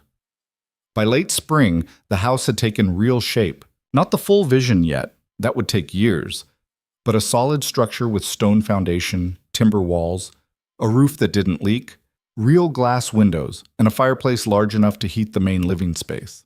They moved in during the first week of May, Caleb carrying Alara over the threshold despite her protests that she could walk perfectly well. The first night in their new home, they lay together in a real bed, in a real bedroom, listening to sounds carried differently in the larger space. Do you ever regret it? Caleb's voice came soft in the darkness. Giving up everything you had? Every day. Her answer surprised him. She felt him tense, but not for the reasons you think. I regret that it had to be a choice. I regret that loving you meant losing my family. I regret the pain it caused my mother. She turned to face him. But I don't regret choosing you, not for a single second. I'd make the same choice 1,000 times over. He pulled her close, and she felt him relax into the certainty of her words. I spent 15 years running. His voice rumbled against her ear, never staying, never putting down roots, never letting anyone get close enough to matter. And then I saw you crying at that dance, and everything changed. Suddenly I wanted to stay. wanted to build something, wanted to matter to someone. You matter to me. She pressed her hand over his heart. You're everything to me. Summer arrived in a rush of warmth and growth. The meadow filled with wildflowers just as Caleb had promised, lupine and paintbrush and columbine creating carpets of purple and red and blue. The creek ran high and loud with snowmelt. The cattle they'd purchased grazed contentedly in the rich grass. Margaret's school opened in June with 12 students, ranch children who'd never had formal education, eager to learn despite the rough conditions. She taught with a passion and patience that revealed talents she'd never had the chance to develop before. Thomas visited occasionally, ostensibly to check on construction, but really to see Margaret, to watch her teach, to witness the woman she was becoming outside of his control. They hadn't reconciled, not formally, but something was shifting between them, some slow movement toward understanding, if not quite forgiveness. In August, as Alara's pregnancy advanced and the summer heat became oppressive, a final confrontation arrived in the form of Harrison Blackwell. He rode up to their property on a fine horse, accompanied by no one, his expression carefully neutral. Alara was sitting on the porch of the new house, taking advantage of the shade, when he appeared. Caleb was working on the barn but came immediately when he saw their visitor. Blackwell dismounted slowly, looking around at what they'd built. The house, the partially completed barn, the grazing cattle, the visible prosperity. Impressive. He kept his voice level. You've done well for yourselves. State your business, Blackwell. Caleb's voice was cold. You're not welcome here. I know. Blackwell's shoulders sagged slightly, some of his carefully maintained confidence cracking. I came to apologize, and to explain, though I don't expect forgiveness. The statement was so unexpected that neither Alara nor Caleb knew how to respond. I loved you. Blackwell looked at Alara directly, or thought I did. And when you chose him over me, over everything I could offer you, it broke something in me, made me cruel and small and vindictive. He turned to Caleb. I tried to destroy you because you had what I wanted. It was wrong, and I'm sorry. Sorry doesn't undo what you did. Caleb's voice remained hard. The stress nearly killed my wife. The fight to keep our land cost us everything we had. Your apology doesn't fix that. I know. Blackwell nodded slowly. But I wanted you to know that I'm leaving. I've sold most of my holdings, settled my affairs. I'm moving to San Francisco, starting over where no one knows me or my mistakes. He pulled an envelope from his pocket, set it on the porch railing. This is the deed to a water access property adjacent to your land. I'm transferring it to you, no conditions, no cost. It's a small thing compared to what I tried to take, but it's what I can offer. He remounted his horse, looked at them one last time. I hope you're happy together. I genuinely mean that. And I hope your child grows up knowing they were worth fighting for. He rode away before either of them could respond, disappearing down the valley road and out of their lives. Alara picked up the envelope with shaking hands, verified the contents. It was legitimate. A legal deed transfer for prime water access, valuable property that would significantly increase their holdings and their ranch's viability. People can change. She said it quietly, more to herself than to Caleb. Even people like Blackwell, who seemed beyond redemption. Maybe. Caleb pulled her close, his hand resting on her swollen belly. Or maybe he just finally realized that some things can't be bought or taken. They can only be freely given. Their daughter was born on a crisp October morning, arriving with the first snow of the season. The labor was long and difficult, attended by Margaret and a midwife from town, with Caleb pacing frantically outside until Margaret finally ordered him in to support his wife. When their daughter finally arrived, tiny and red-faced and wailing her protest at being thrust into the cold world, Alara looked up at Caleb through exhausted tears and saw him crying unashamedly, cradling their child with a tenderness that made her fall in love with him all over again. She's perfect. His voice broke on the words. Absolutely perfect. They named her Hope. Not subtle perhaps, but honest. She represented everything they'd fought for, everything they'd built from nothing, everything they'd dared to dream might be possible. Thomas arrived later that day, bearing gifts and awkward congratulations.